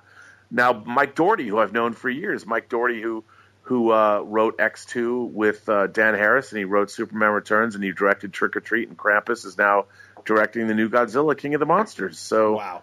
You never know. You could be one step away. Is it Ryan Coughlin from Fruitville Station and Creed to, Black Panther? And we're going to see how we'll see how he handles. What's great about what I love about him, what he did is that I loved Creed. Me too, man. I loved Creed, and the story of how, Coogler was talking about how he would watch the Rocky movies with his father when his mom was dying of cancer. Yeah, yeah. And it was his. Can you imagine? You've made one movie, very well received, Fruitville Station, great film, and your second movie, you have to go to Sylvester Stallone and go, dude, I know you don't know me, but I have this idea. Like, I know I'm going to take this character that you played in 6 previous movies and, won Academy Award for Best Picture, and I know you don't know who I am, but I want to make another Rocky movie. And he actually convinced Sylvester Stallone at some point to go, okay. Yeah. I mean, that is an astonishing story about perseverance and about Hollywood and about awesomeness, and I relate because William Shatner told us 4 times no. when we were trying to make Free Enterprise. Sure. He was like, "What the hell is this? Why are you doing it?" No, I'm not going to be in this crazy movie. and I know what it's like to go after you, but I love that he had the balls to do it. And no question. Creed is so good. The portrayal of Rocky, it's such a fitting conclusion. Yes. To hell, I'd watch Creed 2. It honors the character and also invigorates the franchise with the focus on the new guy. It absolutely doesn't, and it's not a bullshit cameo. It is a Butch and Sundance kind of a relationship with Rocky. And yeah, and what's great is you love Adonis Creed in that movie. Yes, and you love that guy. Yes, and it's so the characters were and Tessa Thompson, who played the girl, the love interest. Yes, she's great. Absolutely. I mean, I can't. She's Valkyrie in Thor Ragnarok, which I can't wait to see. That's true. But I mean, it's so. The whole thing is just so great. I mean, everything about that film was great, and I love seeing that. I mean, I love this new trend of instead of rebooting a movie and doing it over, to do a sequel where you bring back the original characters. Sometimes it works really well, like in Creed. Sometimes not so well, like in Tron Legacy. But I like the fact that they're doing that. I appreciate the direction. I agree with that. Absolutely. And there are too many reboots for reboots' sakes without that kind of thought behind it of let's honor the old stuff and figure out a way of bringing it back into the new product and everything. And that legitimizes. I don't know. I'm sure, and I believe I mentioned it in the intro, but I love listening when you are on John Schnepp's and you guys do your... on Heroes, yeah. On Heroes, excuse me. I was going to say the Collider podcast. Is it Heroes now? Yeah, well, it's called Collider Heroes. Okay, that's right. Excuse me, Collider Heroes. That's right. Yeah. Well, I haven't heard you guys discuss the Star Wars title, the Episode 8 title, and as much as I want to, I hope they don't kill off more. I mean, obviously they're going to have to do it with Carrie Fisher, but I really do hope that Mark makes it at least to Episode 9 before. Well, yeah, I what's interesting is we don't cover the Star Wars movies. We only cover comic book films because there's Jedi Council. Oh, okay. Oh, that's okay. Interesting. I didn't realize there was that qualifier. Oh, there's that's hilarious. Collider has there's movie talk, there's TV talk, there's Collider Nightmares that Schnepp's also on, there's Jedi Council, and then we do Heroes. That's been another thing that's been like suddenly, being on that show and being on the Schmodown movie trivia battle that they asked me to be on. Other than the fact that it makes me want to work out and lose 40 pounds and get my face tighter again. Oh, so you and me, Rob. Don't worry about it, man. I understand. I got the fit pick to prove it. Don't worry. We'll get down to our fighting weight. It's so funny. I mean, I worked out like 8 years ago and dropped 40 pounds and was back down to my high school weight, and I looked great. But now being sedentary and editing, it's hard to do. But you go on these shows and you're like, oh man, I got to pull like a Jimmy Kimmel when he was paunchy when he first started that show, and now he's all svelte and handsome. I got to go do that again. Yeah, well, either that or we need the video directors of the Heart videos when Nancy was too heavy. And right. And they do the trick mirrors on her to thin her up and everything. Yeah. Go on. What did you say? Ann Wilson. Oh, excuse me. It is Ann. Nancy's the blonde. That's right. Nancy's the hot one. Yes, indeed. Actually, I have to say that Ann Wilson was one of the most beautiful women in rock and roll, and I still believe to this day that she is one of the greatest female rock vocalists, if not the greatest of all time. You can make an argument she belongs on the Mount Rushmore. I agree. That kind of power voice, absolutely, man. She's amazing. I mean, whether it's Janis Joplin or she's incredible. Yeah, hilarious. Good tangent. Yeah, she's great. So Collider Heroes. Yeah, and seriously, man, you're great on that show, and I'm really glad that you are podcasting more. And I just heard you on the Axanar Update podcast as well. Which I will point people to as well to get more from Alex. Yeah, it's funny. A lot of people ask me, like, why are you sticking with this project? Like, why didn't you just give it up and run away? And I'm like, well, that's just not my style. I don't run away from things. And Alec Peters, quite frankly, has been very good to me. He's been a good friend. He was going to allow me the opportunity to direct this movie. And I'll tell you, there are other people in my life that I've had been in my life for a long time who have not given me those opportunities or have actively worked against me getting certain opportunities. And for as crazy as Alec can be, as all people can be in the entertainment industry. He's been very good to me. Cool. And I believed in what he wanted to do. And Prelude to Axanar, people forget that Prelude to Axanar is also an example of what it was we all worked on. When Christian Gossett now comes out and goes on podcasts and says, well, donate money to me because I was the one that really made Prelude to Axanar. And I'm like, really? I mean, our special effects guy, Tobias Richter, was working on the feature with me. Alex Bornstein, our composer, was working on the feature with me. Milton Santiago, who shot Prelude to Axanar, was also working on the feature with me. So, the movies are made by a group of very talented people who come together to create something that is greater than the sum of the parts. Sure.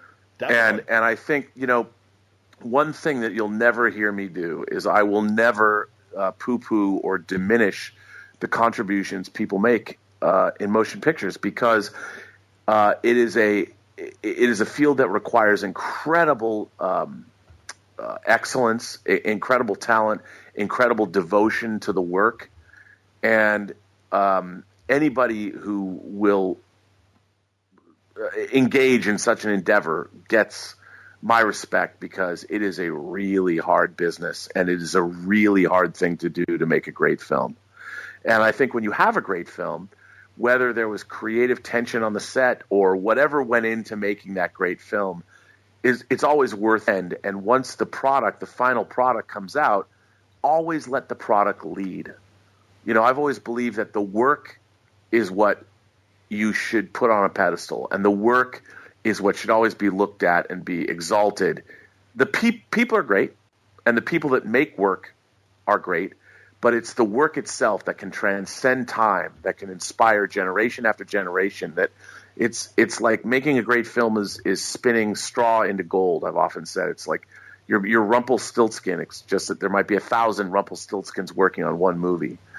And I think that, that's watching great cinema is I love it. Like, I'm cutting Tango Shalom. I'm with the director, Gabe Bologna, every day.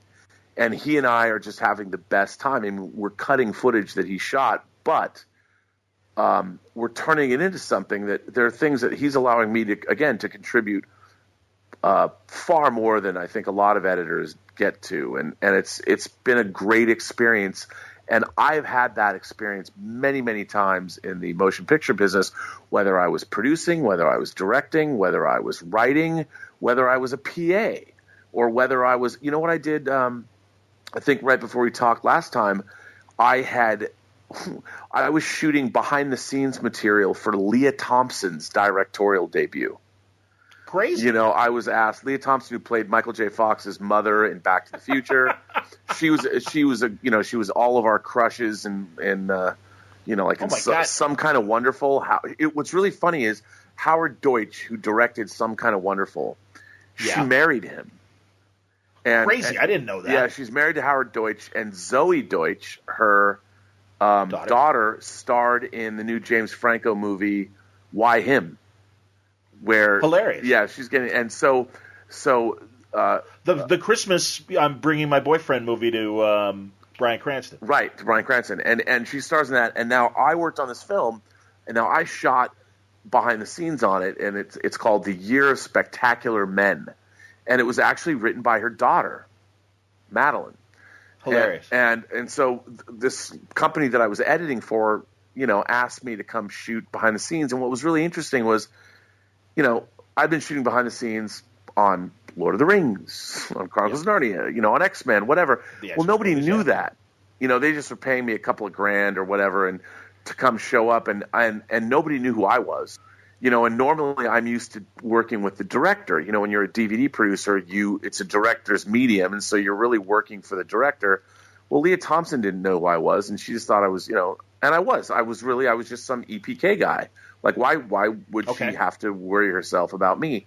But it was the kind of thing where I tried to shoot good behind the scenes for her, and there was one moment when I got to interview Howard Deutsch, and I was like, dude, and I got to ask him a question. I was like, I got to ask you something. And we're talking, and clearly he knew that I wasn't some douche, but I go, can I ask you a question about your film? And he goes, well, sure, what do you want to ask me? And I said, well, you know, in the opening of Some Kind of Wonderful, which I love Some Kind of Wonderful. I'm like, you know, Watts, who Mary Elizabeth, what's her name? God, why? Oh, I know. Is it Masterson? Yeah, Mary Elizabeth Masterson. No. I go, Watts. Her character is Watts. I go, Watts is playing. Yeah, the tomboy. She's playing the drums in the opening of the film. Yes. And she's playing to a propaganda song, which is a band that's on the ZTT label that Trevor Horn produces. And I was a big ZTT fan in the 80s because I love Frankie Goes to Hollywood. And I go, hilarious. Yes, of course. Did you pick that propaganda song? Because that's actually a propaganda remix. Did you pick that? he just looks at me like this was the last question in the world that he was expecting anybody to ask him. And he looks at me and he goes, no, you know, John was the music guy.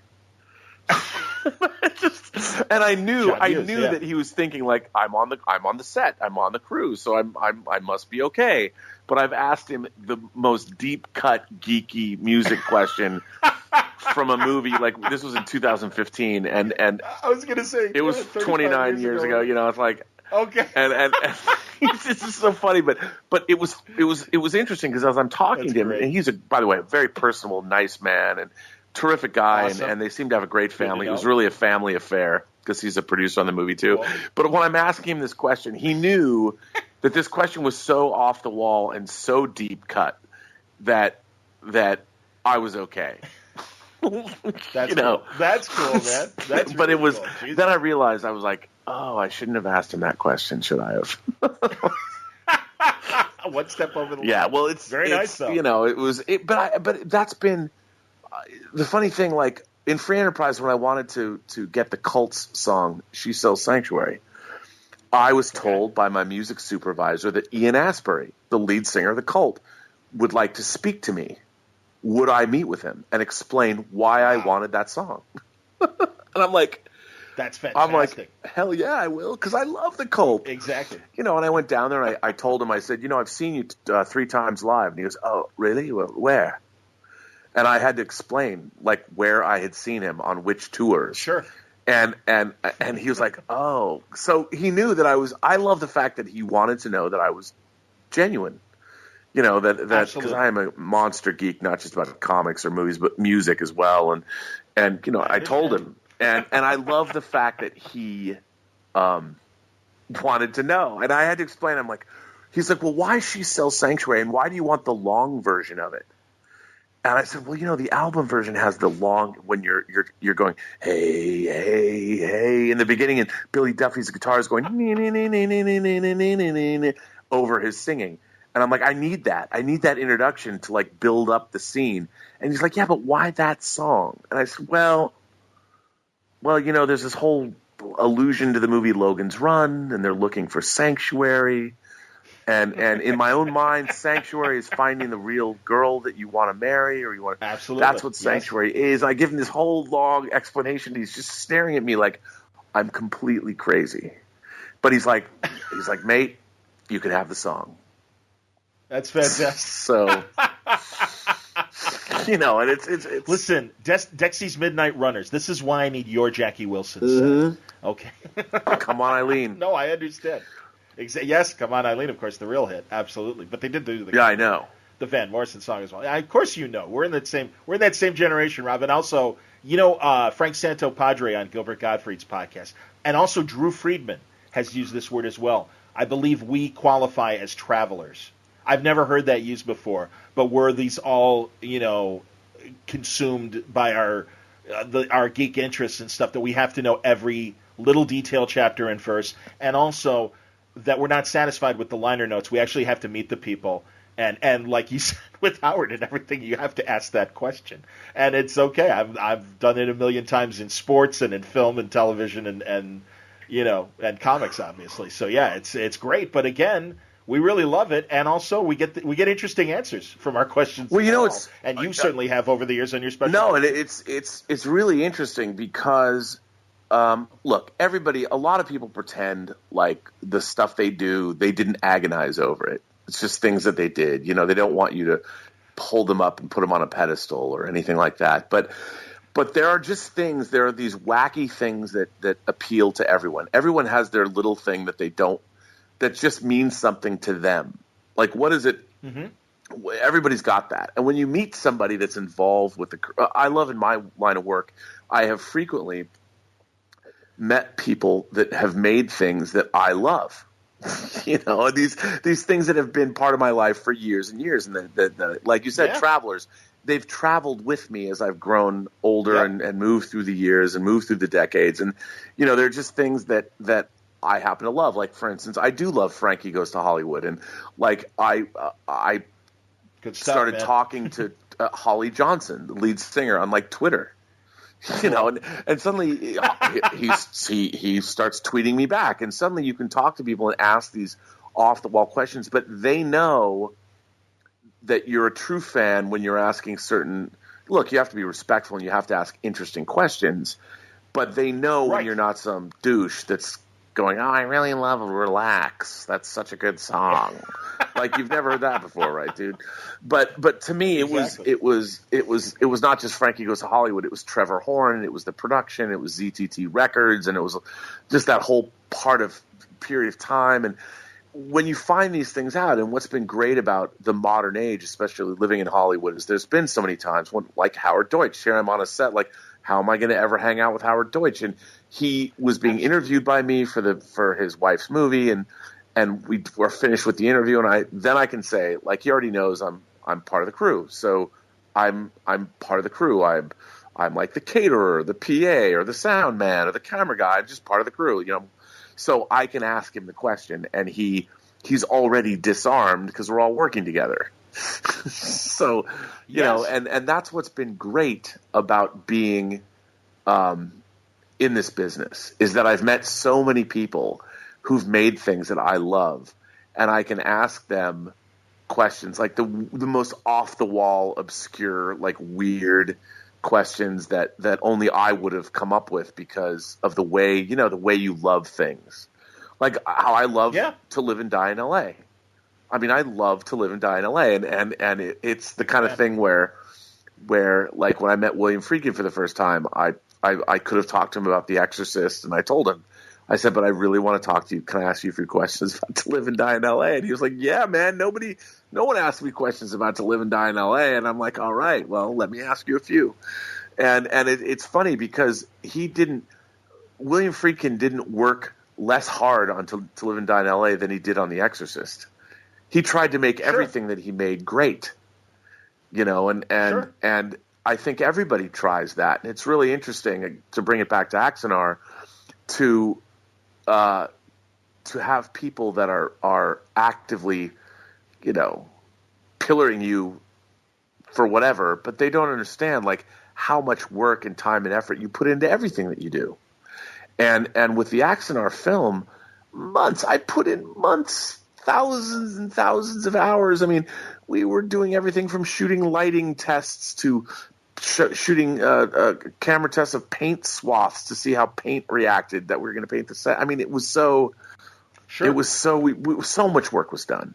And that was something that has really been forgotten with this lawsuit, is just how much work actually was completed and how much prep time was done. And we really were looking to make something spectacular.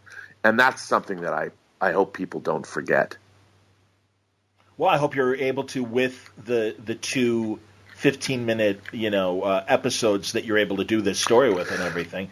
Yeah, I think if Prelude to Axanar is any indication, I do think that's enough canvas for you guys to do something impressive. And the question will be, and I really urge people to listen to the latest Axanar podcast, because you and Alex kind of go over what's going to happen moving forward. And I know you guys are going to have a skull session, and you just got to figure out how to turn your 90-minute to 2-hour movie into these two 15-minute parts. Yeah, but, we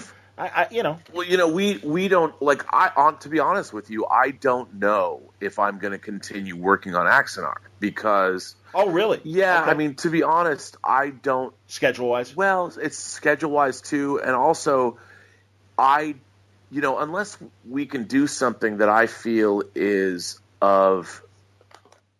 unless we can do 30 minutes that blow people away, then to me there's no, like, if I had my druthers, what I think we should do is, because so much work has already been done, I think we should make the first half an hour of the film and not even acknowledge, and when it's over, the credits run.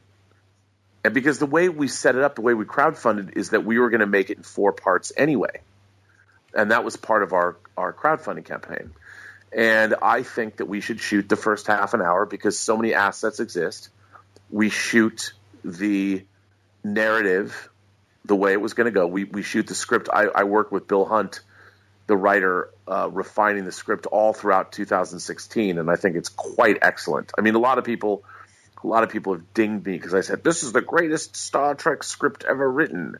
Well, what I meant was, and in my deposition, I said, they asked me, they're like, well, you're making a Star Trek movie. I mean, how?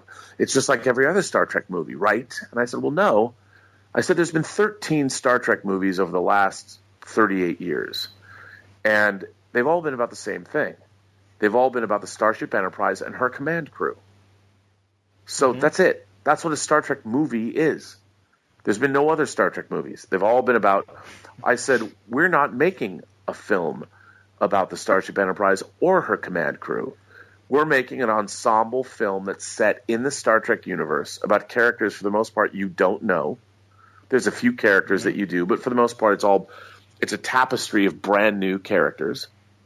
Yes. And it's an ensemble film. It's a lot along the lines of, I always thought of it as sort of the Hunt for Red October. I thought of Prelude to Axanar and then Axanar as a Tom Clancy-esque endeavor. And it really was like Red Storm Rising or Hunt for Red October. And that's what I was going for. That was my because if you look at Hunt for Red October, yes, Jack Ryan is the principal character, but you're also on Scott Glenn's boat. You're on Stellan Skarsgård's boat. You're on the Enterprise, the carrier, the aircraft carrier. Yes. You're on the Rev. Yeah, well, and also it's a political movie as well. There's a lot of drawing room kind of conversations back and forth. Is the political negotiations going? No, it's a movie on and a lot that of to levels. me was exactly what Prelude. I mean, the Axanar feature was. That's how I saw it. And Clancy-esque, thriller out of it. Now, when I took over as director, the script, there was never ever a real finished script for Axanar. And then we... Okay. Oh, I don't mean to interrupt you, Rob, but like I was going to say, right now you were really distant sounding. Oh, I'm sorry. Microphone. Oh, that's okay. When I started on Axanar, there was never really a finished script. There was a draft that was being worked on by Alec Peters and Christian Gossett, but they never really finished a draft because Christian didn't really finish his work on it, so it was never done. And when I came to work, I had Bill Hunt, who helped me rewrite the Vulcan scene. We rewrote the script together. Bill did all the writing, but I was throwing out these ideas. And Alec allowed that, and then Alec and Bill worked on the script for a long time together, and then Bill and I continued to refine it for a year. But that's what I was going for. That's what I wanted to make. And in a way, people have now said that Prelude to Axanar and then Axanar would be the Star Trek universe's Rogue One. And in a way, that's a very apt description because it's a side story about an era of time that we've never seen before. And I did think it was sort of interesting that the new Star Trek series Discovery is set literally in the exact same year as the Prelude to Axanar documentary is set in, which is 2255. And I was like, well, that's kind of weird. Like the whole point of us doing this is that we figured no one is ever going to go back and delve into Star Trek history that's close to the era of the original series. Yeah, pre Christopher Pike, right? Even, let alone Shatner, why would you do that? And the whole point of Roddenberry going 100 years forward in the next generation, or 80 years, or whatever, was because there could be that much history, and you wouldn't be constrained by the continuity of the original series. And I learned working on Next Generation, the Blu-rays, that the writing staff always was constrained by what had come before.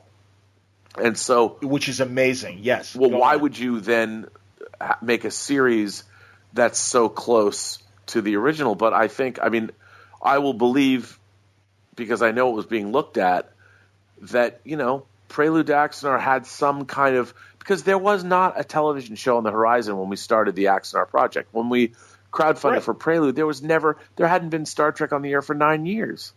They were making the J.J. Abrams movies, and there was never any thought that we were going to be encroaching on anyone's what they were doing. The last thing we wanted to do was encroach on CBS's territory, which is the whole point of doing what we were doing. So we wouldn't encroach on them, and it was just a very weird thing that suddenly, oh my God, we're being sued, and they're doing a show set in our time,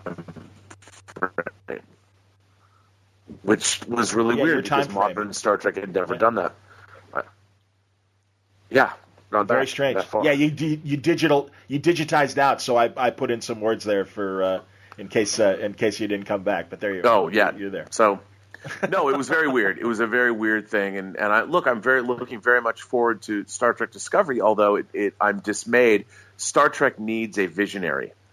It needs a singular visionary at its heart, and now it seems like a show that, there's capable people working on it, but the loss of Brian Fuller makes me very not that interested in the show, even though they're going to follow his script and his outline. But you know how it is. People want to put their imprimatur on things, so we'll see. Oh, absolutely. Well, exactly. I mean, we saw that with Agents of S.H.I.E.L.D., that really started off as a Joss Whedon television show, and then all of a sudden he wasn't there, and it's his lieutenants running the show. But you can't help but wonder if Joss was really guiding it the way that he did, Buffy and at least Buffy at the beginning. I mean, Angel had good lieutenants, I think, working on Angel. But yeah, I don't know. I'm concerned as well. I'll still watch it. I mean, I always say, they could put on Star Trek Klingon latrine cleaners, and I'll. But great. When do we start? It's interesting because modern Star Trek with first you had Roddenberry, and then you really had Michael Piller take over. Yes. And then Ira Stephen Bear and Ron Moore were the prime movers, and then there was Robert Hewitt Wolf, and there was a lot of great people that worked on Deep Space Nine. And Voyager, you had Piller and you had Jerry Taylor, and then you had Brannon, and then Enterprise had Rick Berman and Brannon. Whether you liked them or not, there was a singular or dual vision there. And I fear that this new Star Trek series has too many cooks. They expect too much of it, and it'll be interesting to see what happens. But, hey, I'm looking forward to it. There you go, man. No, hopefully they're learning the good lessons of what Netflix has done with the Marvel Universe, and I mean we'll see what happens. I love having marathon talks with you, but I also don't want to be an asshole and keep you. No, not at all. Don't have time to continue. Okay, great. I appreciate that because I do want to. I also, as I told you in messages setting this up, I am interested in what you think of what is currently happening on TV and what will be coming this year film wise. As far as superheroes. Well, it's really interesting. I never would have thought, and I've said this before, I probably said it to you, that we would not only have an Avengers movie on the big screen, but it would be one of the highest grossing films of all time. And before that Avengers movie, we would have had singular Captain America, and we would have had Iron Man, and we would have had Thor movies, that we have Asgard portrayed on the big screen. I would never have thought that I would have ever saw Giant Man fighting Spider-Man in the airport.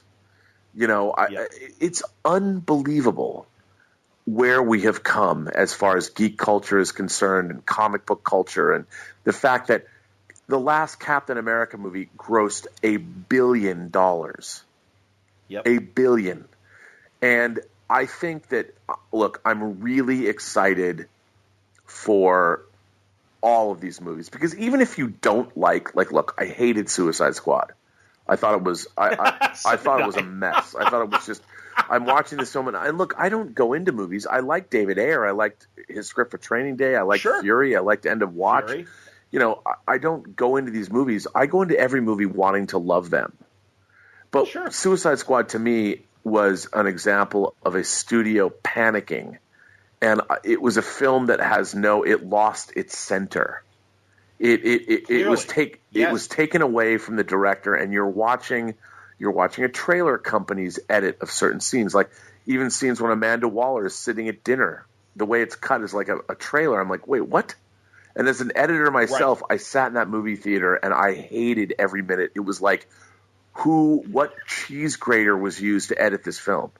Because it was incoherent, and the movie didn't make any sense at all. And what was interesting to me is the Men on a Mission movie. Warner Brothers themselves, if you're going to make a Suicide Squad movie, they already made a movie that you can go and just copy, which is Soderbergh's Ocean's 11. Ocean's 11 is about a group of criminals that come together to pull off the ultimate heist. And in the film, you've got Brad Pitt and George Clooney anchoring that film, but all the other characters, all the other members of his team, you get to see them in their native environments before they're brought onto the team. You get to see Scott Conn and you get to see Casey Affleck in Provo, Utah, racing the radio-controlled replica of the full-size pickup truck. You get to see Matt Damon ripping off people on the L train in Chicago. He's pickpocketing them. So you understand all you had to do was do the superhero version of that movie. And then you go back and you look at Where Eagles Dare, or you look at The Dirty Dozen, or you look at Guns of Navarone. How about Galactica's episode, as I pointed out to you in our last conversation, with the freeze ray on the Cylon gun on Ice Planet Zero. Yeah, which is another Man on a Mission. Yeah, story. I mean, Dirty Dozen, Great Escape. No, it totally is. And you look at, and I was like, I'm watching Suicide Squad. I'm like, what the hell is this movie even about? And also the Men on a Mission movie. It's like, okay, here's each character, here's their contribution to the mission, and they each have to do something. And if one of them breaks the chain, the whole mission is foobarred. And of course, one of them has to die, so it does get foobarred, and everyone has to improvise and win. Richard Conte in Ocean's 11, the original Ocean's 11. I mean, this is a time worn genre of cinema, and you can't go wrong. But they did go wrong, and they totally went wrong. It made no sense, like you said. It was just, and they're fighting some mystical, and like what? But really, they're supposed to rescue Amanda Waller. I don't even know, but whatever. I was on a podcast earlier this evening, and I made the same point. Amanda Waller sends them on a mission to rescue her, and that makes no sense. Or, again, what is Captain Boomerang going to do against this godlike supernatural threat? And even her argument, Superman's, dead. We got to worry about other aliens that are going to come to Earth. Let's get these guys. As you know, Ostrander's great comic book, Suicide Squad. There's a million stories they could have taken, and they didn't. They chose. Well, not I don't know. What's so interesting to me is like, okay, I'm watching this movie. I'm like, this movie should have been about the Suicide Squad going after the Joker. Exactly. That's the movie. It's there. It's like it's you're waiting to see that movie, and what's interesting is that the whole point of the film, what you don't know, the MacGuffin or whatever, the big revelation is that the whole thing is just the Joker's plan to get Harley Quinn back. Sure. So at the end, the movie should have ended with them getting the Joker does get Harley Quinn back. Sure. And that's your movie, and you don't have to spend hundreds of millions of dollars on special effects and all this. You make your Ocean's 11 movie for less than $100 million. And people would have. I mean, look. The funny thing is what do I know? What do you know? It made almost $700 million worldwide. We're just chumps that are complaining. Exactly. No, we're the whiners. And again, this podcast I was on earlier, the host is like, I liked it, and I know other podcast hosts that I might disagree with them, but I can't blame them for liking something. That's fine. It's art. At the end of the day, it's subjective. And enough word of mouth, I think, in contrast to all of us that were complaining about it online, we're telling people, no, I liked it. And John Q. Public, they maybe have they like Batman Superman better than I think you and I have. Well, it's interesting. I really liked the extended cut a lot more than the theatrical version, which I really hated. And It's funny because I really loved Man of Steel. A lot of people didn't, but I really did love Man of Steel. And Okay. because I looked at it as what I find interesting about Superman is I thought Man of Steel was a great science fiction film about an alien who discovers his destiny. Now, you carry all that Superman baggage with you, but to me, I was looking at it as a new take, the same way I'd look at a DC Elseworlds story. Sure. And I really enjoyed it. There's a lot of people that complain. I mean, the whole thing about Superman's been Superman for like a week in that movie when Zod shows up. Yes. He's not even Superman. He doesn't even know like what's up. And basically he spends the end of that movie trying to not die. like there's a guy trying to kill him. And so everyone's like, well, an entire alien armada that's trying to kill him that are equal to his powers if they're left on Earth long enough, and maybe obviously he doesn't discover that till near the end of the movie. But yeah, and everyone's like, well, how come he's not? I mean, Superman would never let those people in Metropolis die. He's like, he doesn't know he's Superman. He's not. He doesn't know that he's got 75 years of various stories that you've consumed. All he knows in that movie is that he's been Superman for like a week. He just found out he's an extraterrestrial. He's wondered, who the fuck have I been all this time? I don't know. But now he's fighting aliens. Like the Earth doesn't know there's aliens. Now there's aliens. And they all show up. I agree. I agree. And so if you look at that film as a science fiction thriller, I think it's a great sci-fi film. I love the design of it. I really liked everything about it. And in Batman v Superman has so much ridiculous, weird. I don't get like why Metropolis and Gotham City are right across the bay from each other. Like who thought that was a good idea? Like, here's the thing. I've always thought to me, Gotham City was Chicago, and all of the gangs, Al Capone, all of the thugs, they all came from the Chicago mobs and all that. And then Superman lived in New York City. So in the DC universe, to me, that was how they were not across the bay. Because once you do that, you're like, are you telling me that Superman never heard of Bruce Wayne? Like, Bruce Wayne shows up at Lex Luthor's party, and he actually goes, hey, who's that?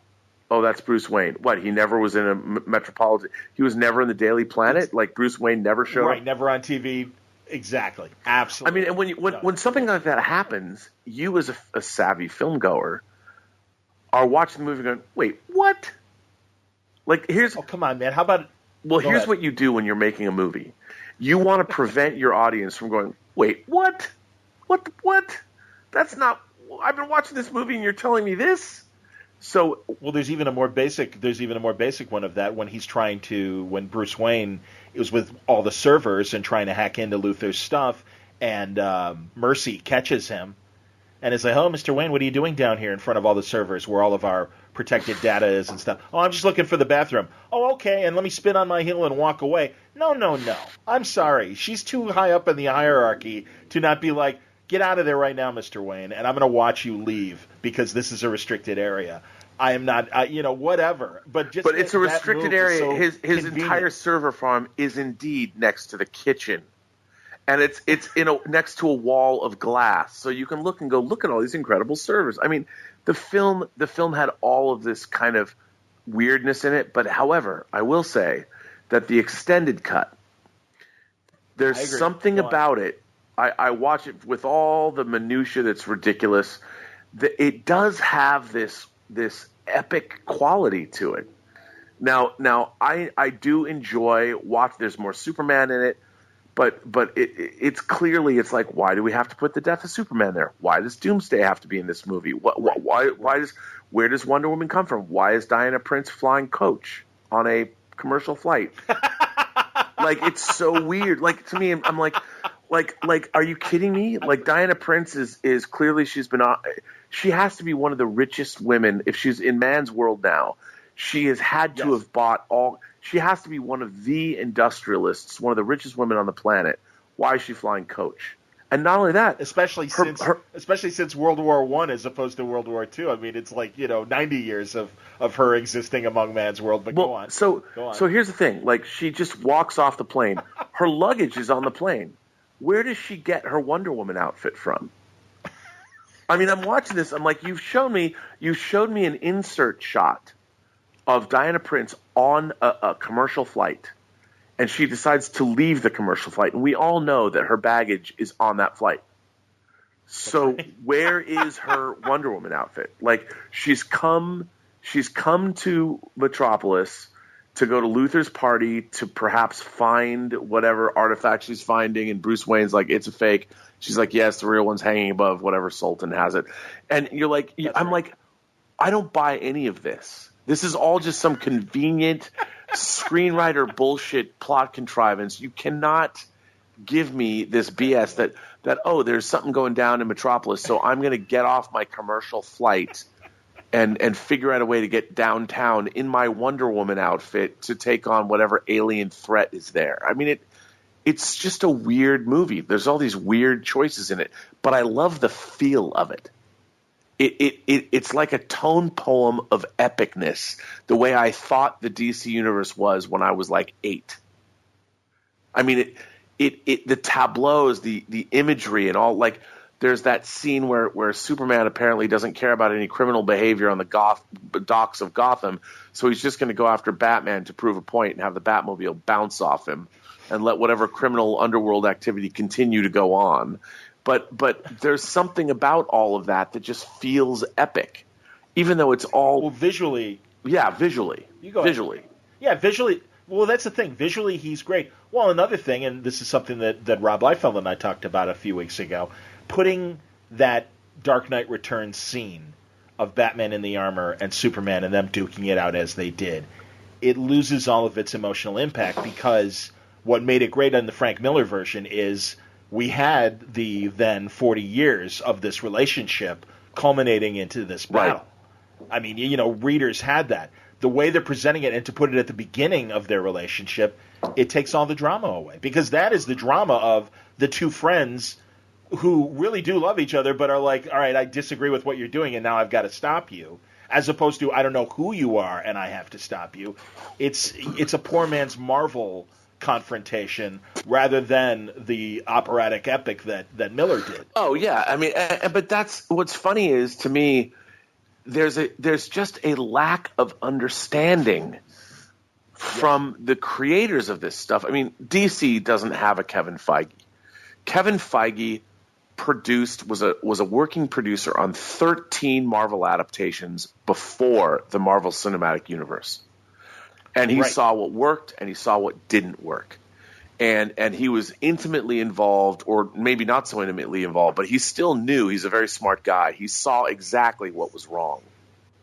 Yeah. And he was able to, after 13 movies, make a definite course correction and create the Marvel Cinematic Universe we know and love, which even a film like Thor: The Dark World that isn't that great, it's still enjoyable. It's not Steel or it's not Catwoman, and it's something that honors the material, and the actors are great. Yes. And what Kevin Feige has done, I mean, people poo-poo it. It's funny because we now see the cinema version of what comic book lovers felt like in the 80s, when there was a superhero renaissance, with whether it was Watchmen or Crisis on Infinite Earths or Marvels or the question, all that, Chaykin's a Shadow. I mean, all that stuff that went on. People are like, oh, it's still comic books. Kevin Feige made comic book films. Nobody thinks of them as comic book movies anymore. They're just those movies, and yet still his feet. People say, well, he's just making movies about Captain America and the Thor and Tony Stark. You know how hard it is to make those movies good? And the fact that he can give us Ant-Man and give us Doctor Strange and give us the Avengers and give us Thor and Captain America and Civil War, whatever. The fact that I now have the vision.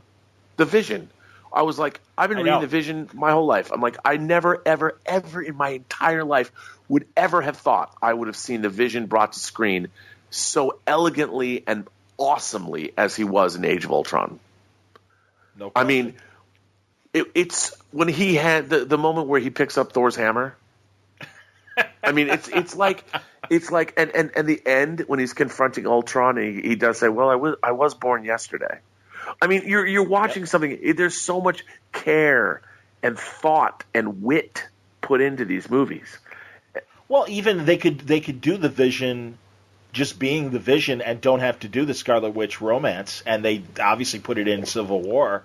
And what they've been able to do with the Vision in the two movies is just astounding in terms of how much character we've gotten from very brief scenes, but luckily over these two movies. And they just layer these movies, too, with these characters. Meanwhile, DC is in this rush to throw all this shit against the wall. And it's like, it's a bad product. I mean, it's a bad execution. Well, the problem, again, certainly compared to the layers of Marvel. The problem is you don't have a single visionary at DC. You know, look, Jeff Johns, he's a very talented writer. He's not a movie producer.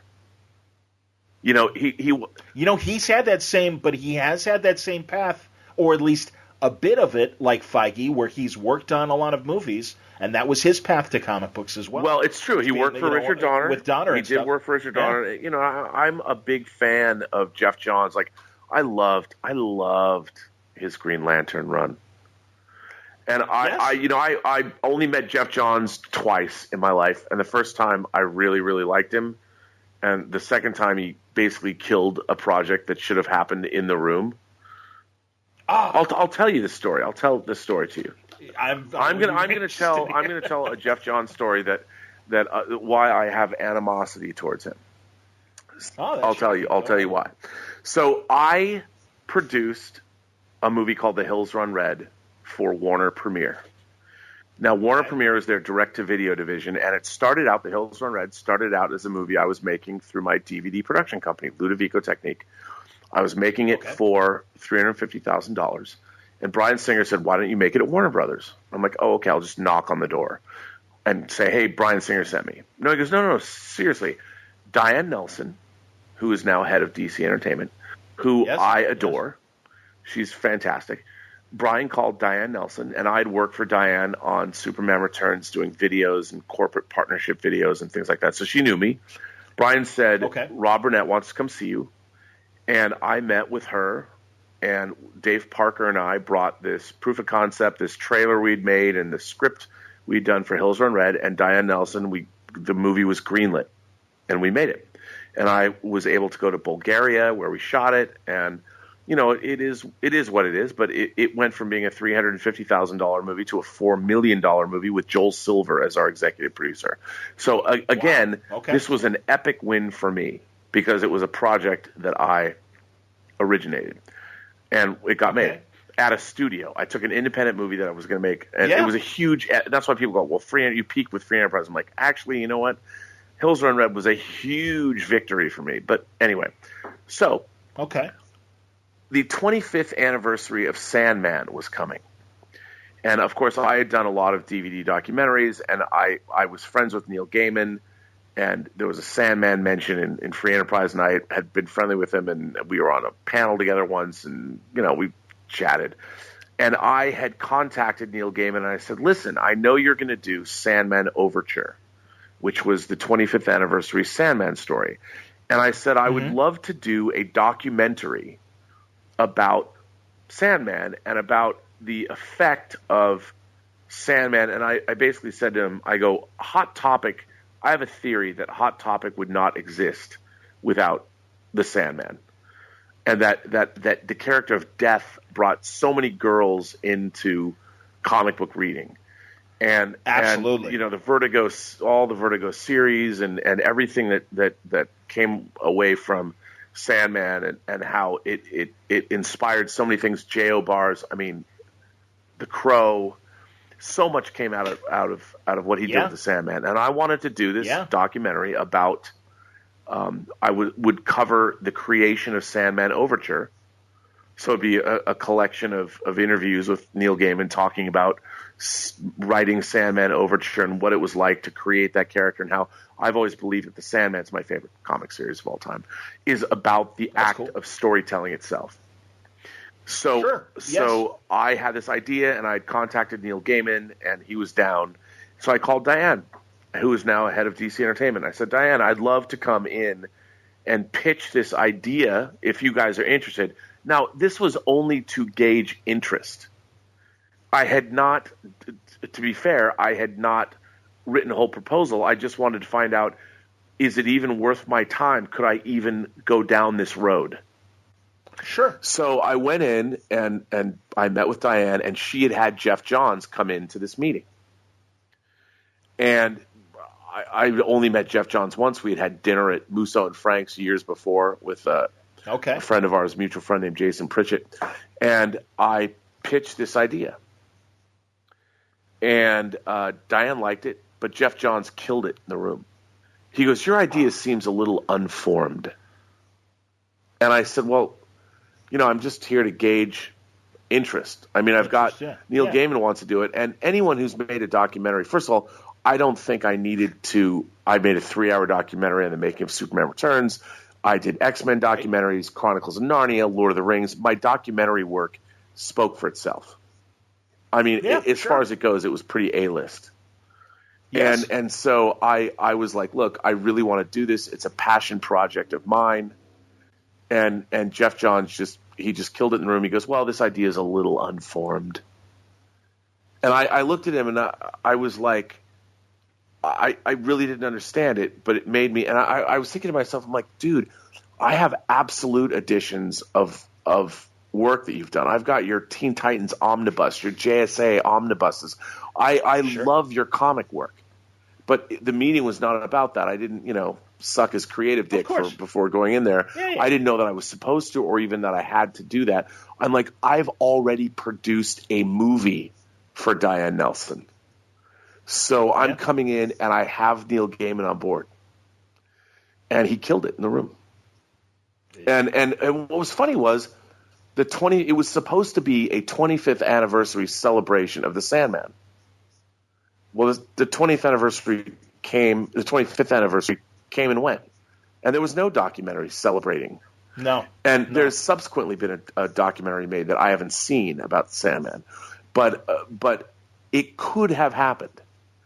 And the funny thing is, if Jeff Johns, there was no reason to not say move forward.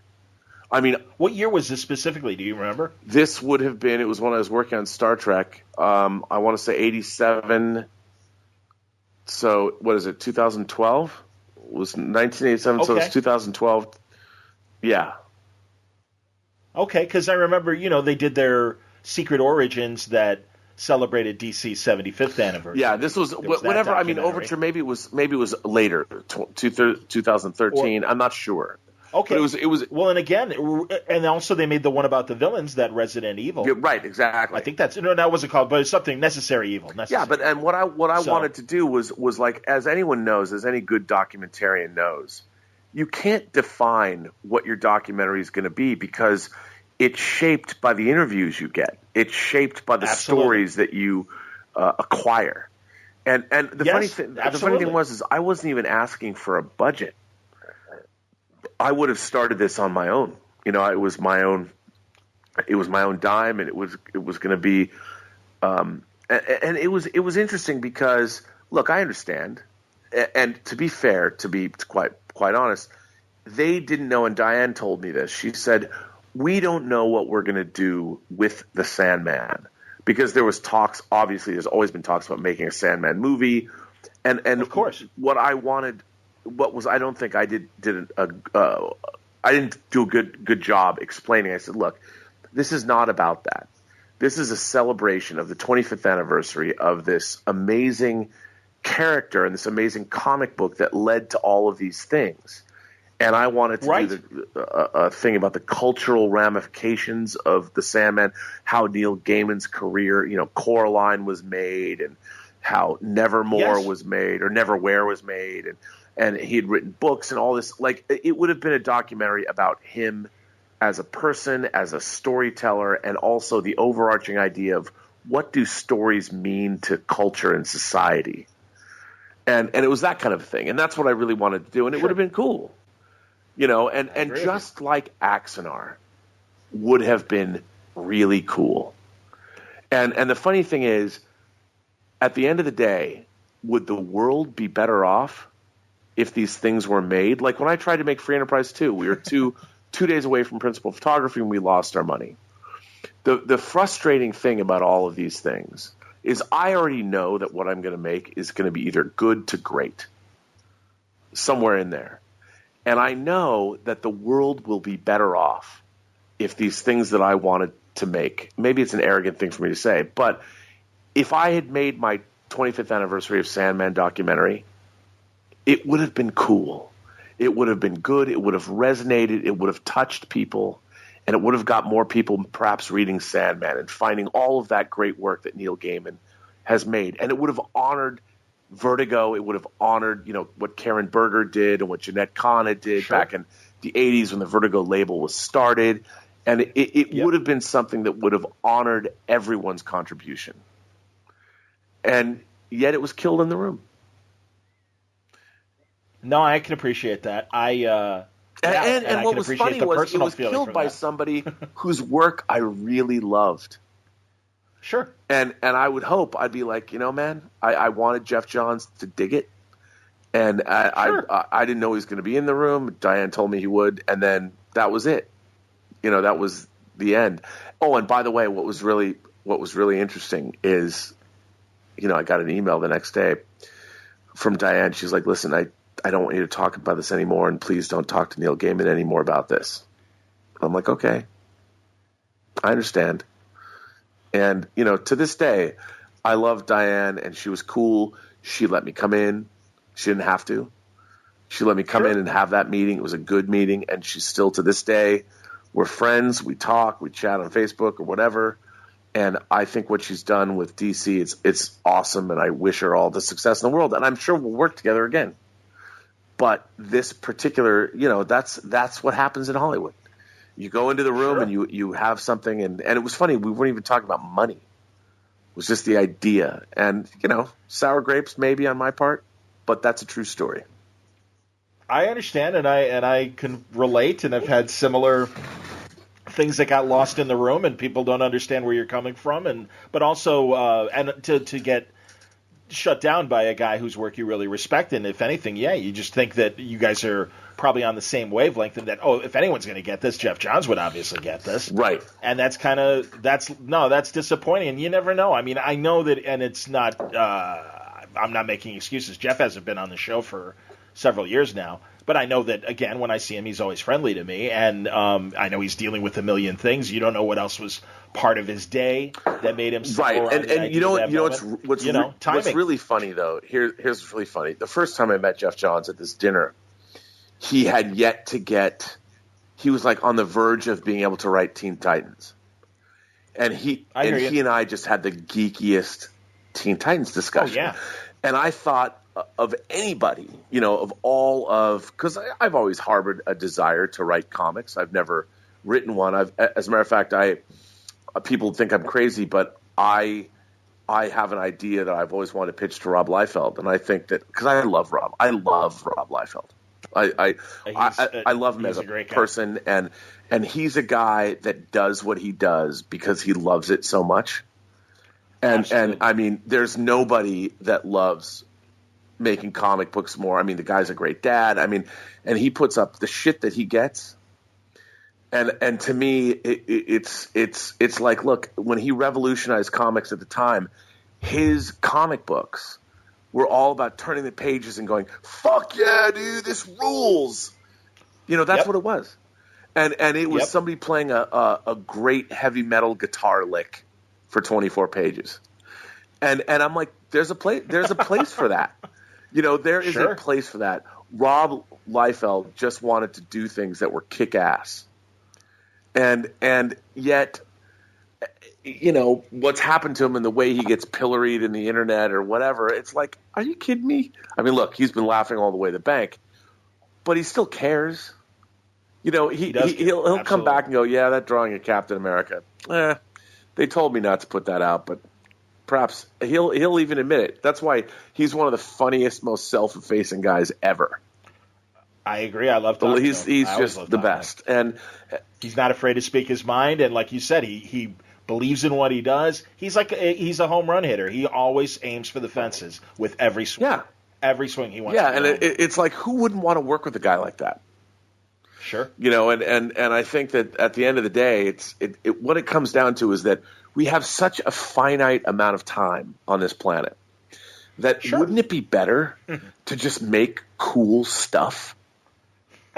like that's whether I'm working on a documentary or working on a film, I try and make everything as good as it can be. I never half-ass it. I'll always push the envelope and try and make, no matter what I work on. Like the first movie I ever edited, I was the additional editor because the first cut was terrible, was a movie called Arcade for Full Moon.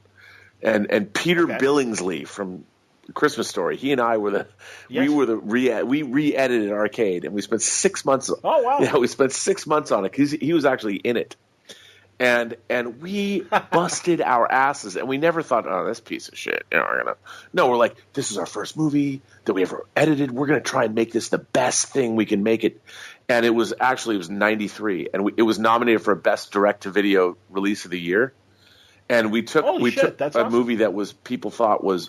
They told us it was unwatchable. And when we finished it, we were told, well, this is mediocre, but it's we can release it. And I thought to myself, I am damn proud of this mediocrity. We went from unwatchable to mediocre, and damn it, I'm proud. And then we were nominated for an award. And it's funny, in the final film, I believe the if I remember correctly, the editor is credited as Miles Winton. And Miles Winton was the name of the dog of the original editor. He wouldn't put his name on the movie. So Peter and I are credited in the end as additional editors, even though we rebuilt that movie from scratch. We did everything in that film. There's not one. Wow. And the guy who wrote it, David Goyer. Oh, wow. There you go. Exactly. Jesus so Christ. You never know. And also Jeff John's collaborator, of course, as well. Of course. And that's what's so funny. I mean, you think about your career and your life, and I have maintained that through my career in Hollywood, people have asked me about it. I have maintained a sense of bemusement. That's the word that I've used my entire career, life in general. If you go through life with a sense of bemusement, just be bemused by everything. Don't get horrified. Don't get angry. Just be bemused. Because sometimes it's going to be great, and sometimes it's not.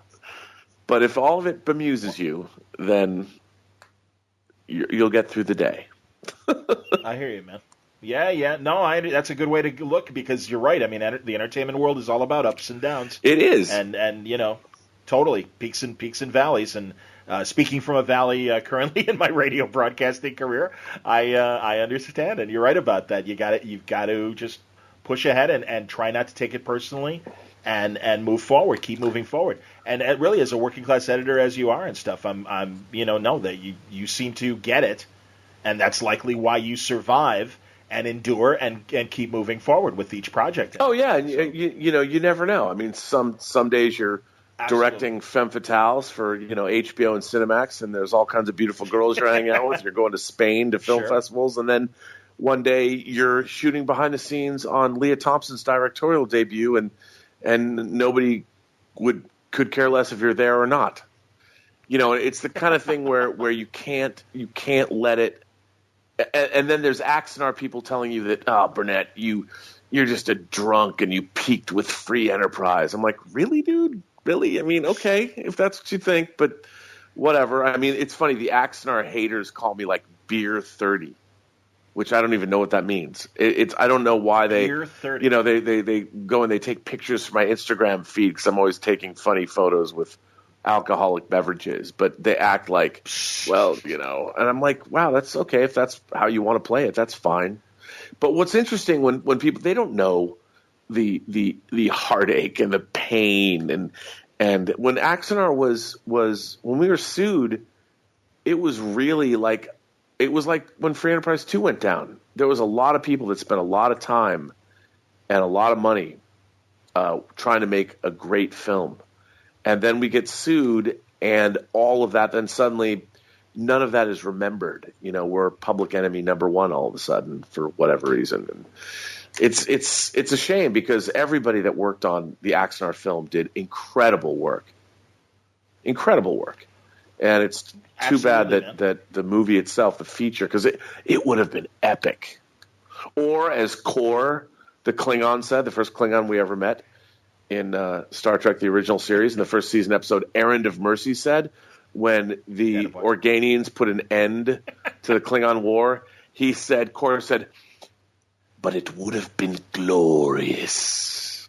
That's kind of how Axanar is. If anybody asks me, I will point them to Kor. John Colicos, came back as Baltar in the original Galactica. Yes, he was the first. Absolutely, and Kor himself in the later. Yes, he did. He came back and he played Kor again. But that's what Axanar to me is always going to be. It's always going to be Kor's voice saying, "It would have been glorious." Based on what I've heard on the Axanar podcast, it sounds like there are some ancillary projects that will come of the battles that Alex. Is it Alex? Yeah, it's Alex. It's ALEC. Alex. Right, Alec Peters. Sorry, Alec, if you're listening. No, people always just, even I. It's just it rolls off. Alex rolls off the tongue. Yeah.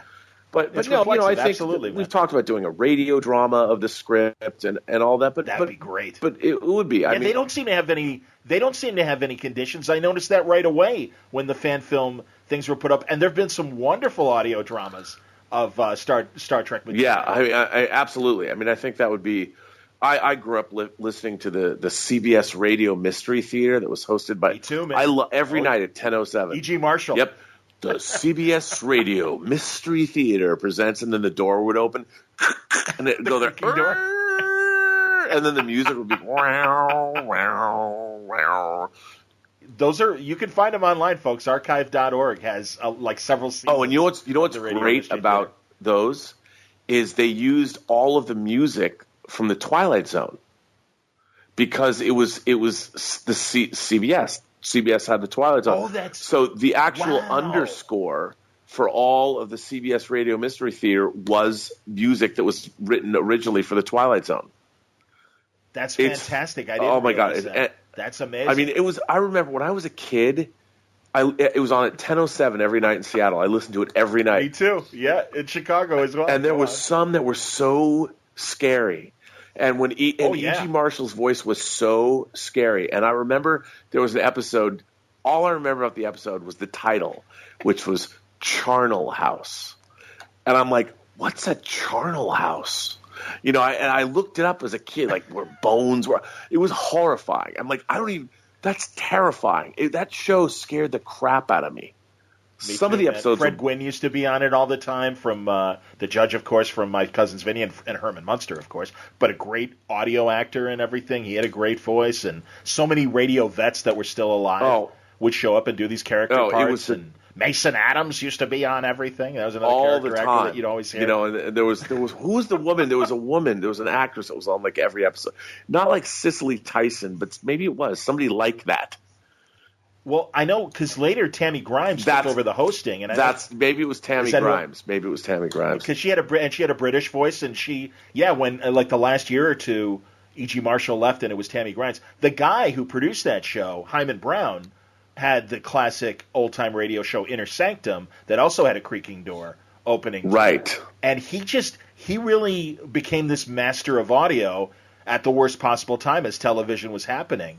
So he really learned his radio drama craft, and he produced shows for Voices of America, the worldwide propaganda arm of the U.S. government, and just told like historic American stories, and always was just creating these like great radio shows on a shoestring budget, and finding these amazing sponsors, and that's why Radio Mystery Theater ran like 8 years. On CBS. Yeah, Radio. It was the greatest thing ever.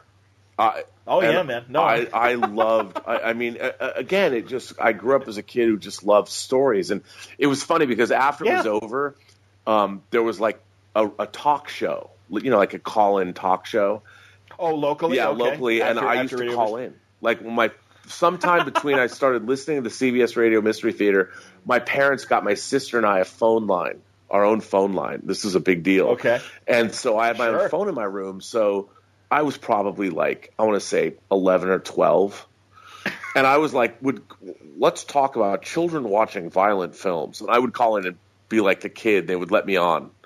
And I was on our local Seattle affiliate complaining about, why are you censoring? I'm a kid and I can watch A Clockwork Orange and it's okay. And I understand and I get what Stanley Kubrick was trying to get. I mean, the idea of free will and, it's better to be able to choose the idea of evil, even if, we have to have free will. And you can't just be conditioned to be good all the time. And, I was actually on an episode going on about Clockwork Orange, which means I had to have been 13 because that was one of the first things that blew my mind. It's the first movie I ever watched twice back to back on video.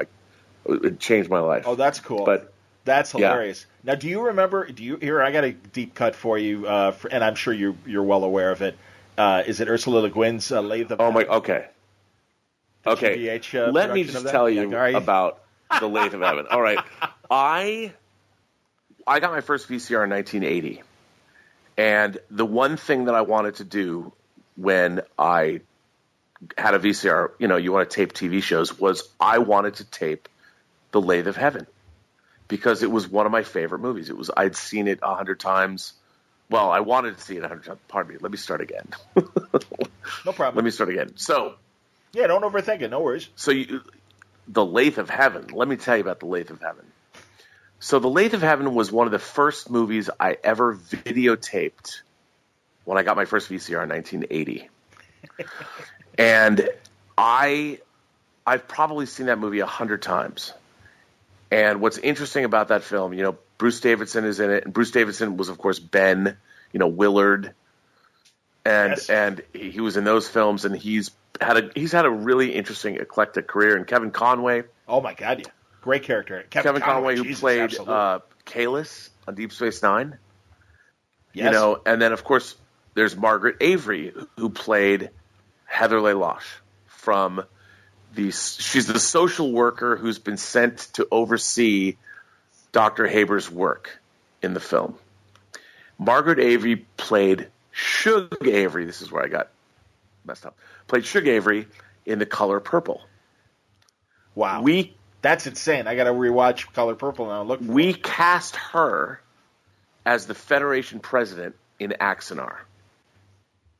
That's insane. Wow, that's cool. She's 71 years old. She was 71. And by the way, we had this amazing backstory for her. And Alec had bought a costume that she was going to wear that was this really cool sort of – it was like this vaguely African – like there were African animals. It was this really cool high-necked – it had like a Nehru kind of a – it was very interesting, really cool uniform that she was going to wear. It wasn't a uniform; it was a dress, but it was really interesting, really cool that she was going to wear in Axanar. And she was going to be the Federation president, and she gives a speech at the beginning of the film that I really wanted her to do, and she was offered to us by our casting director.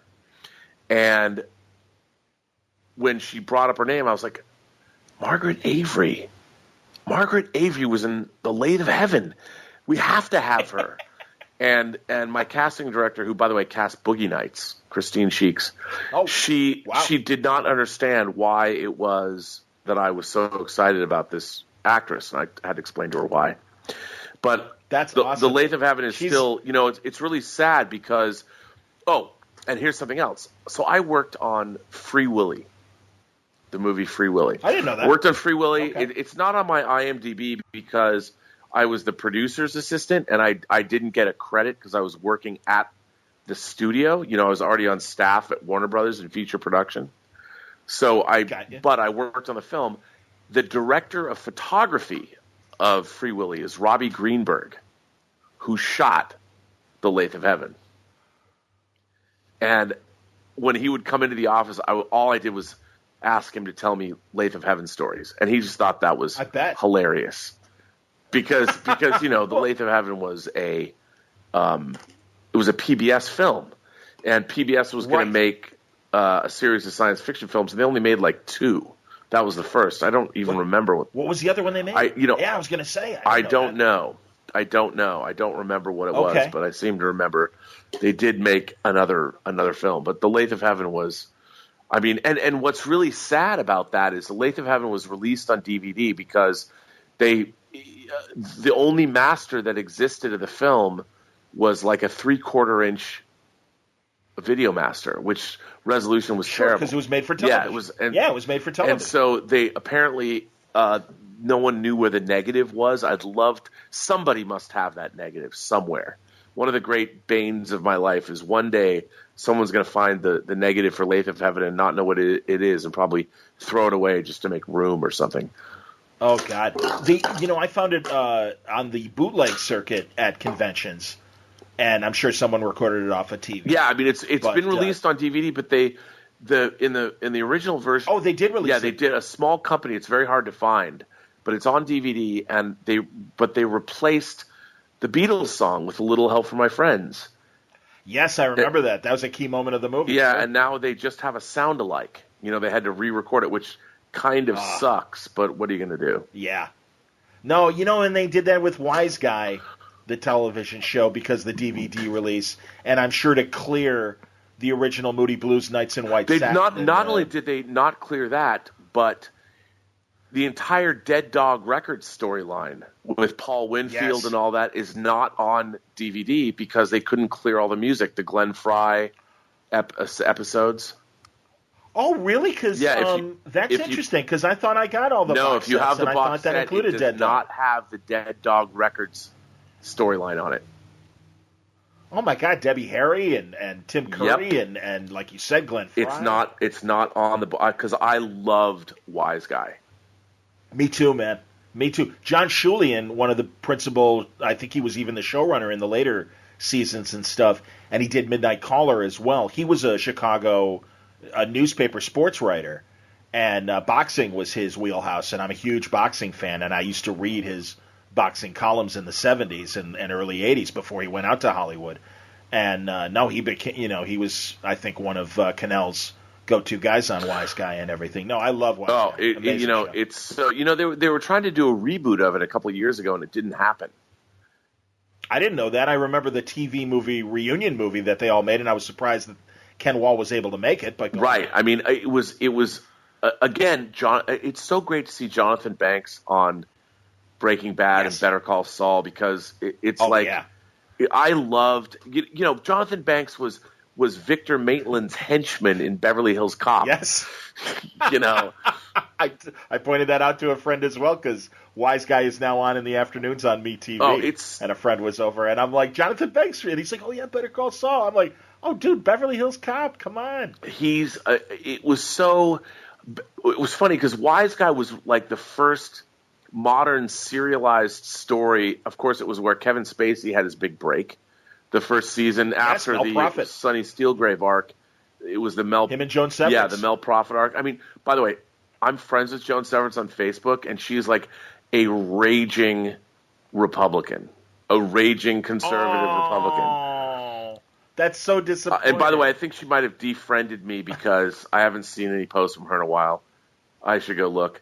But oh man, that really sucks because that's one of like our generation's 80s massive crushes along with Leah Thompson was, my God, Joan Severance. Oh my God. I mean, Joan Severance was how sexy was she in that story arc?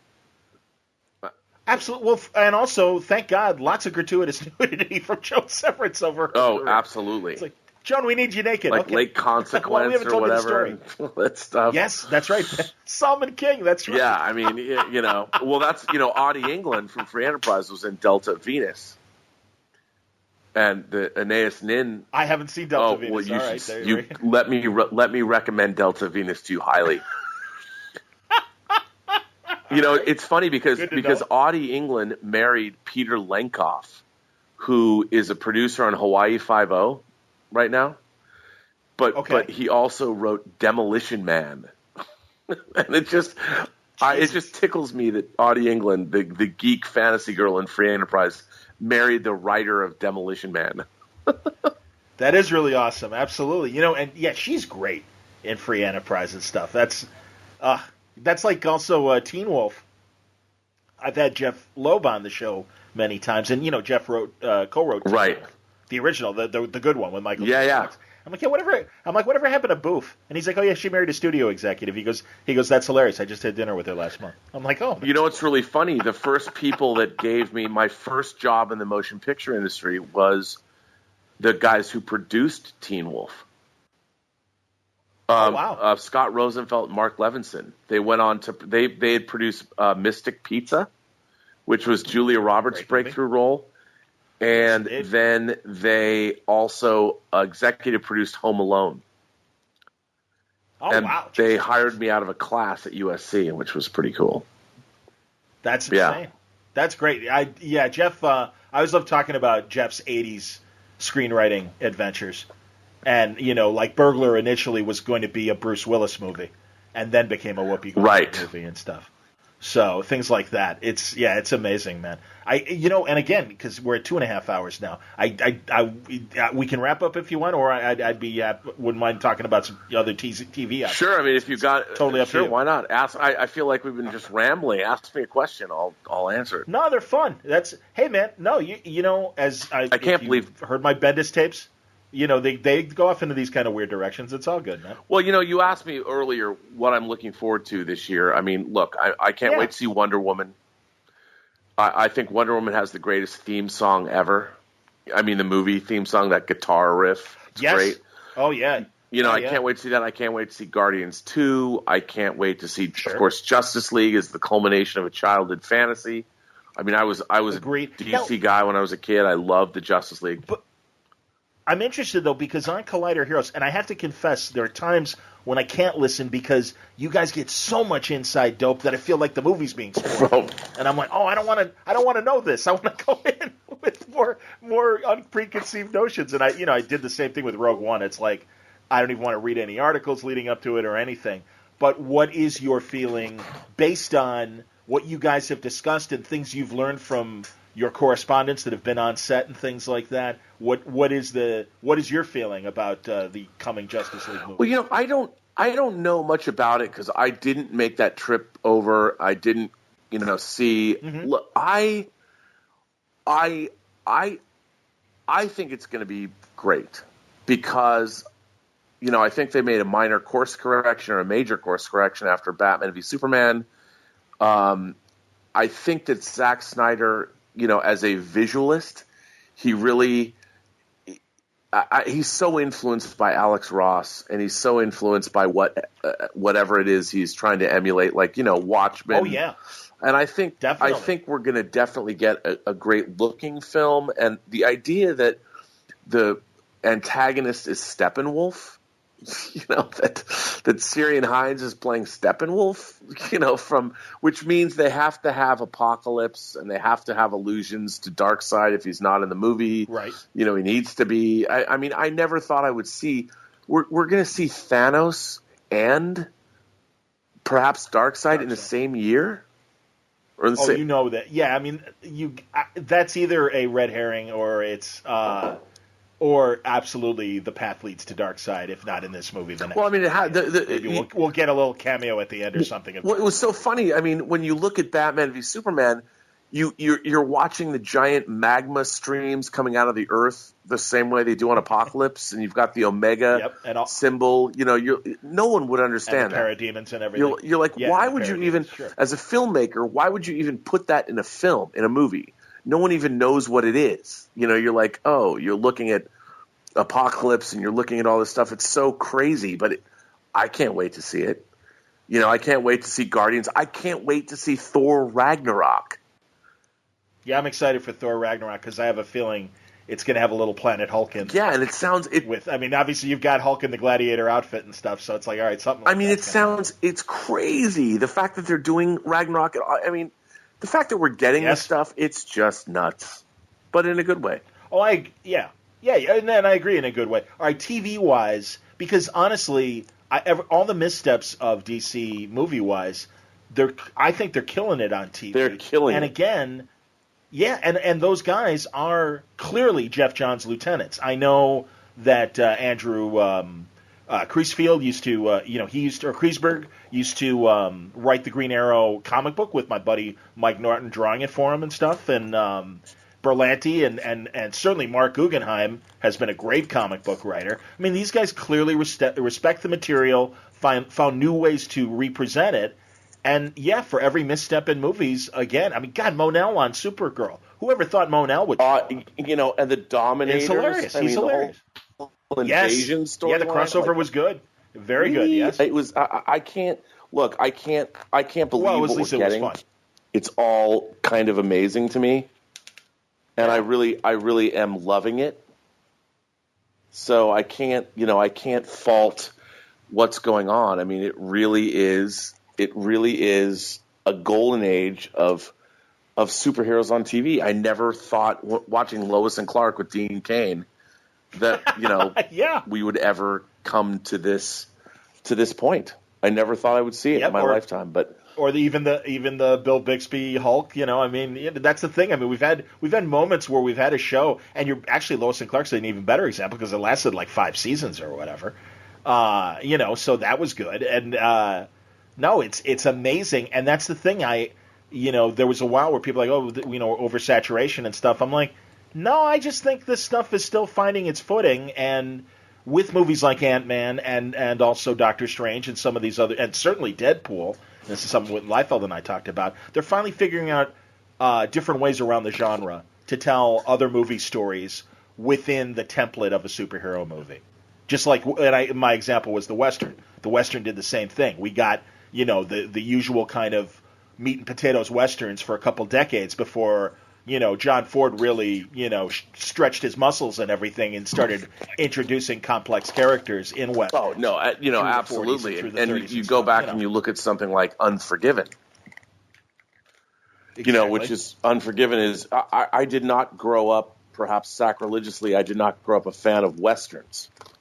I didn't enjoy them until later in life when I discovered Sergio Leone.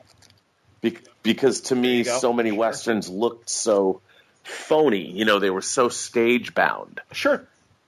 And absolutely. It wasn't until I remember I had a revelation one morning when I had been partying with some friends, and I was staying at a friend's house in West L.A., my first year at USC, and The Searchers was on. And I had never seen The Searchers. Jeffrey Hunter's in it. And I started watching it. I'm like, this is freaking great. I loved it so much, and I couldn't believe how great it was. And then I sort of became obsessed with Westerns, which was kind of a funny thing it was The Searchers that did it. Well, and that's what a great visual movie to start with. And then you appreciate the Bud Boddicker movies and Anthony Mann and James Stewart. I mean, there's some amazing filmmakers that, again, took that Western template and built all these interesting ideas out of it, either through the need of having a more interesting story because their Poverty Row made movies and they didn't have much in terms of being able to shoot on expansive locations, so they had to concentrate more on character and story and stuff. And of course, the blacklisted writers like Trumbo and people like that had to slum it in the Western genre while it was all over the place. So that's the thing. I really think it's like, as much as some people are like, we're getting too much product, it might slow down a little bit. But I don't think the superhero films are going to go. Well, no, and it's funny because lawyer shows haven't gone away, and cop stories are still as vibrant as ever. I mean, there's a Training Day series that's starting on television, and it's I think. Oh God, really? The great thing about what I find really interesting about superhero stories is it goes back to Westerns and cop shows. There are knights, the knights in shining armor. That they're just another variation of the Arthurian mythos. And you're right about that. And I think that we all want heroes. We all want to believe there's something primal. When we're children, we see our parents as our heroes, our mothers and our fathers, and we want to believe that those heroes will carry on and help us and save us. I'm with you. Unless you're Rorschach, which you won't save us, you'll just say no. No, I'm not going to save you. And I say no. Absolutely, man. And I have to say, I don't think I said last time we talked about free enterprise. My favorite, single moment is when Shatner's talking about doing his 6-hour Hamlet. Or Julius Caesar, excuse me, of course, Julius Caesar. And he's, I know it sounds crazy, but he gets that great, determined, almost but blank look on his face. He's like, well, to me, that's and it's just that's it. That's the crux of the movie.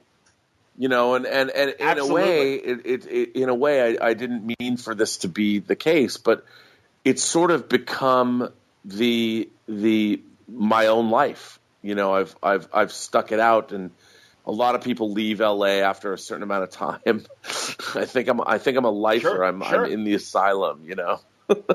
I'm here and I keep plugging away, and I'm looking for that elusive breakthrough that people have had, whether it's a movie like Monsters, which leads to their Godzilla or something. I mean, Free Enterprise was supposed to be that for me, but unfortunately it didn't. It was a little bit before its time. If Free Enterprise had come out in 2001 or 3 or something, maybe I would have been seen as more valuable. No, well, first of all, you're not done. Yeah, well, no, that's absolutely true. I mean, it's you don't. Yeah. What's funny is I look at people like Ridley Scott directed his first movie when he was 39, which was The Duelists. And yeah, I didn't. Yeah, and now I mean, he was a great commercial director, but it's like when you're in this nowadays, especially in Hollywood, there's no age limit. You don't have to end. I mean, Clint Eastwood directed Sully, and he's 85 years old. Yep. And Yep. George Miller and Mad Max, 70 and everything, and clearly at the top of his game. And it's just, you keep going, and you never know what's going to happen and when it's going to happen. Well, and the democratization too of these platforms and the ability to maybe get the right gig on the right platform and everything, I think is still very possible. And I think that's excellent. And again, what's the Renee Taylor Joe Bologna? It's called Tango Shalom. Yeah, Tango Shalom. That's awesome. I believe I heard them talking about it on Gilbert Gottfried. Oh, they might have. I mean, they're. It's so. What's funny about it is you just never know what happens to or what's going to happen with the things that you work on. One day you're slaving away in a room with another person for months at a time, and then the fruits of your labor pay off, and suddenly you've worked on something that becomes a gigantic hit, or it becomes some cultural zeitgeist thing. You just don't know. Sure. And you just keep going. You keep working. You try and create good work, and I want to lead a life that when I slide into home plate and my life is over, somebody says that I once heard they wanted to feel like they were sliding into home plate and they were like, what a rush, and I think that's if anything I can take away from my own life is that I've had a great time, and I've worked on some really cool things. I've met a lot of my heroes, and none of them have disappointed me. And I think that's a great way to be. And I get up every morning and I'm like, what's next? Kind of like Jed Bartlett in West Wing.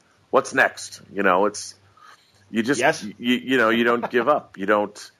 And it's funny because I've always said to people, I used to say to people when I was younger, no matter how bad it gets, it can always get worse, and you should stick around and see how bad it can get. And I didn't ever think that I would actually have to live through that, but maybe we are right now.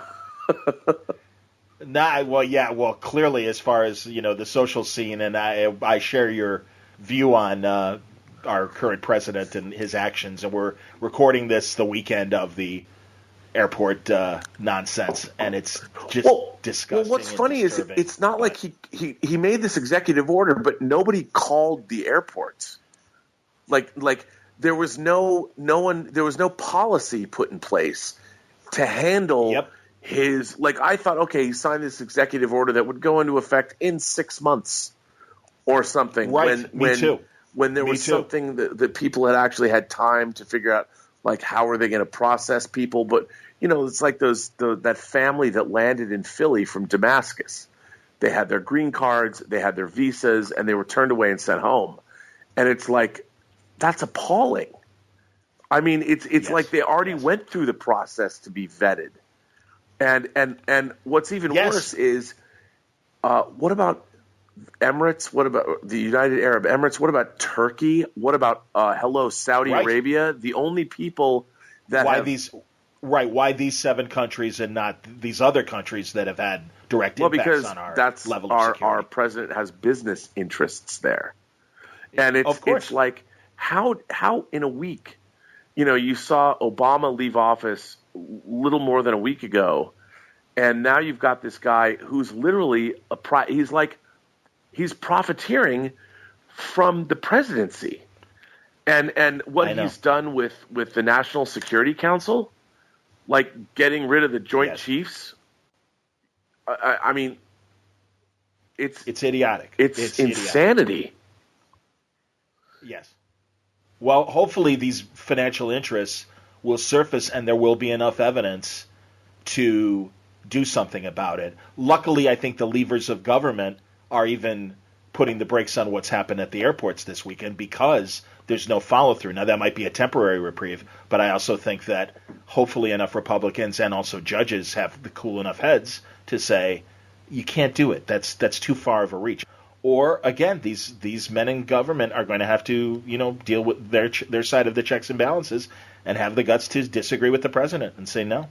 And I don't know what will happen, but unfortunately we're spectators, and it's all we can do is demonstrate and see what we can do about tipping the side. Right. I mean, I just hope that what else can we do? It's funny. So many people that voted for Trump, he's working against their interests, and I hope they see that. I hope they're exactly. I hope so too. Well, also, again, jobs. We'll see. We'll see. He's got to do these right. And look, I would love to see. I would love to see a New Deal program where American infrastructure is rebuilt, and I would love to see people put to work. And why not do that? And let's put the people. Let's stop. Those coal miners are still able-bodied workers. Let's put them. Let's get them out of the mines and put them up into the sunshine and start concentrating on green energy and making get them paid more money. And not having them, have black lung. Right. Have them work on roads, have them work on bridges and things, and to use their skills in other ways and stuff. And no, I agree, man. I would love a full public works program to really attack the infrastructure. And again, you got all the marbles on your side of the table. If you really want to do it, you can. Beyond making yourself rich and your budget. Right. I mean, it just seems so obvious and shameless that he's doing these things. It's like, really, dude? Really? Well, yeah, I know, man. I know, and it's demoralizing. I know, but again, that's why our all we can do is protest, do what we can for 2018, and like I said, hope for the best. And it seems like there might be some people on the right that agree and step up and say, no, I'm sorry, that's too far. We'll see. Bummer. All right, good downer to end on, Rob. Well, listen, I really appreciate hanging out with you. I feel like, unfortunately, we haven't been able to drink beer this whole time. No, I enjoyed the conversation. I love the tangents that we went on. And stay in touch. I understand, and whatever happens with you and Axanar, I appreciate the work that you've done so far. And regardless, you've got some really cool stuff coming up that I would love to talk about in the future. And also, we'll be watching Star Trek Discovery. I can't wait. I mean, I'll watch. Even look, I always go in like with everything else. Any new Star Trek that comes out, I watch with bated breath, and I hope it's great. That's what I really hope for, is that it's going to be great. And look, if Brian Fuller came up and they truly are using his ideas as a jumping off point, tremendous. I can't wait. I'm looking forward to it. Me too, man. Well, I'm sure something will come up in the next few months. At the very least, maybe we'll do a midsummer review of the movies that come out. Logan. Oh, I mean, Wonder how Woman good does Logan come out by midsummer? I quite agree. Can't. I'm actually excited for that one. I love the fact. I mean, there's another, like with Deadpool, another new take on the superhero genre. I mean, let's go on full-on Western. Totally. Glad to see Mark Miller's Old Man Logan seems to obviously is going to have something to do with the movie as well, or at least the flavor of it. It's just tremendous. So, I mean, the fact that we're getting these things is astonishing to me. I completely agree. I'm again, you and I remember when we get excited for the challenge of the superheroes celebrity roast. But it was cool back then. So I did get to tell. Oh God, now I'm blanking on his name. Charlie Callis. I'm like, man, I don't know if you've ever seen a Gil Kane drawing of Sinestro. Right. You are Sinestro. And his eyes got so big, and he's like, all right, there's my guy. Check it off the list. He's like, every city I play, there's at least one or two of you that come up and tell me about Sinestro. And I'm like, there you go. So, yeah, he came into our sports radio station. I'm like, talking about That's great. So, like I said, we're travelers, man. So, yes, continue the journey. I hope that keep it up. Was something valuable in this podcast. Oh, no, we had a blast, man. What are you talking about? No, it was great. Honestly, I appreciate the update on Axanar. Continue your good work on Collider Heroes. Are you doing any other podcasts? I do the Axanar podcast because, I took it over and I figure it's important. I still feel an obligation to the donors. We're still out there trying to do something, and I've done some documentary work that people are going to see about the movie. And it was interesting for the lawsuit. I had to deliver an hour-long an hour-long file of work that I had completed for the Axanar feature, visual effects work, the opening title sequence that was being designed by a UK company. I had to show what had been done there. And it's an impressive bit of work. And I'm hoping to put that on a disc. We owe the donors this origins disc of all of where did Axanar come from, and we've done a lot of cool stuff in that regard. And hopefully they'll see all of that, and that's something I'm still working on and will deliver because the donors are owed that disc. Some are.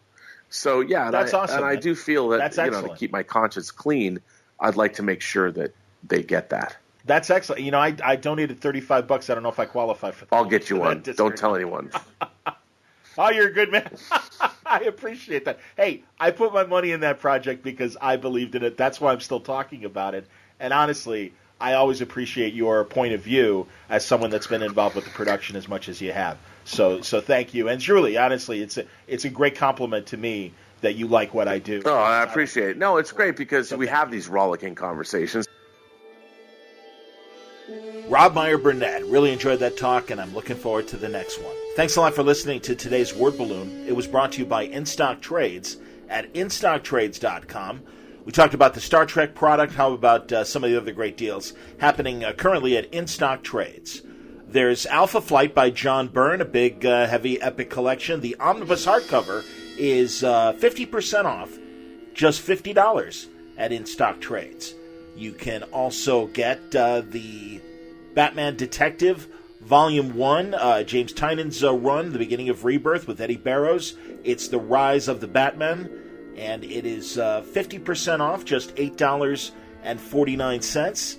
You can also get Scoopy Apocalypse, the surprise hit, and I'm very happy for Howard Porter, Jim Lee, and Mark DeMatteis, and that is 50% off. It is $8.49.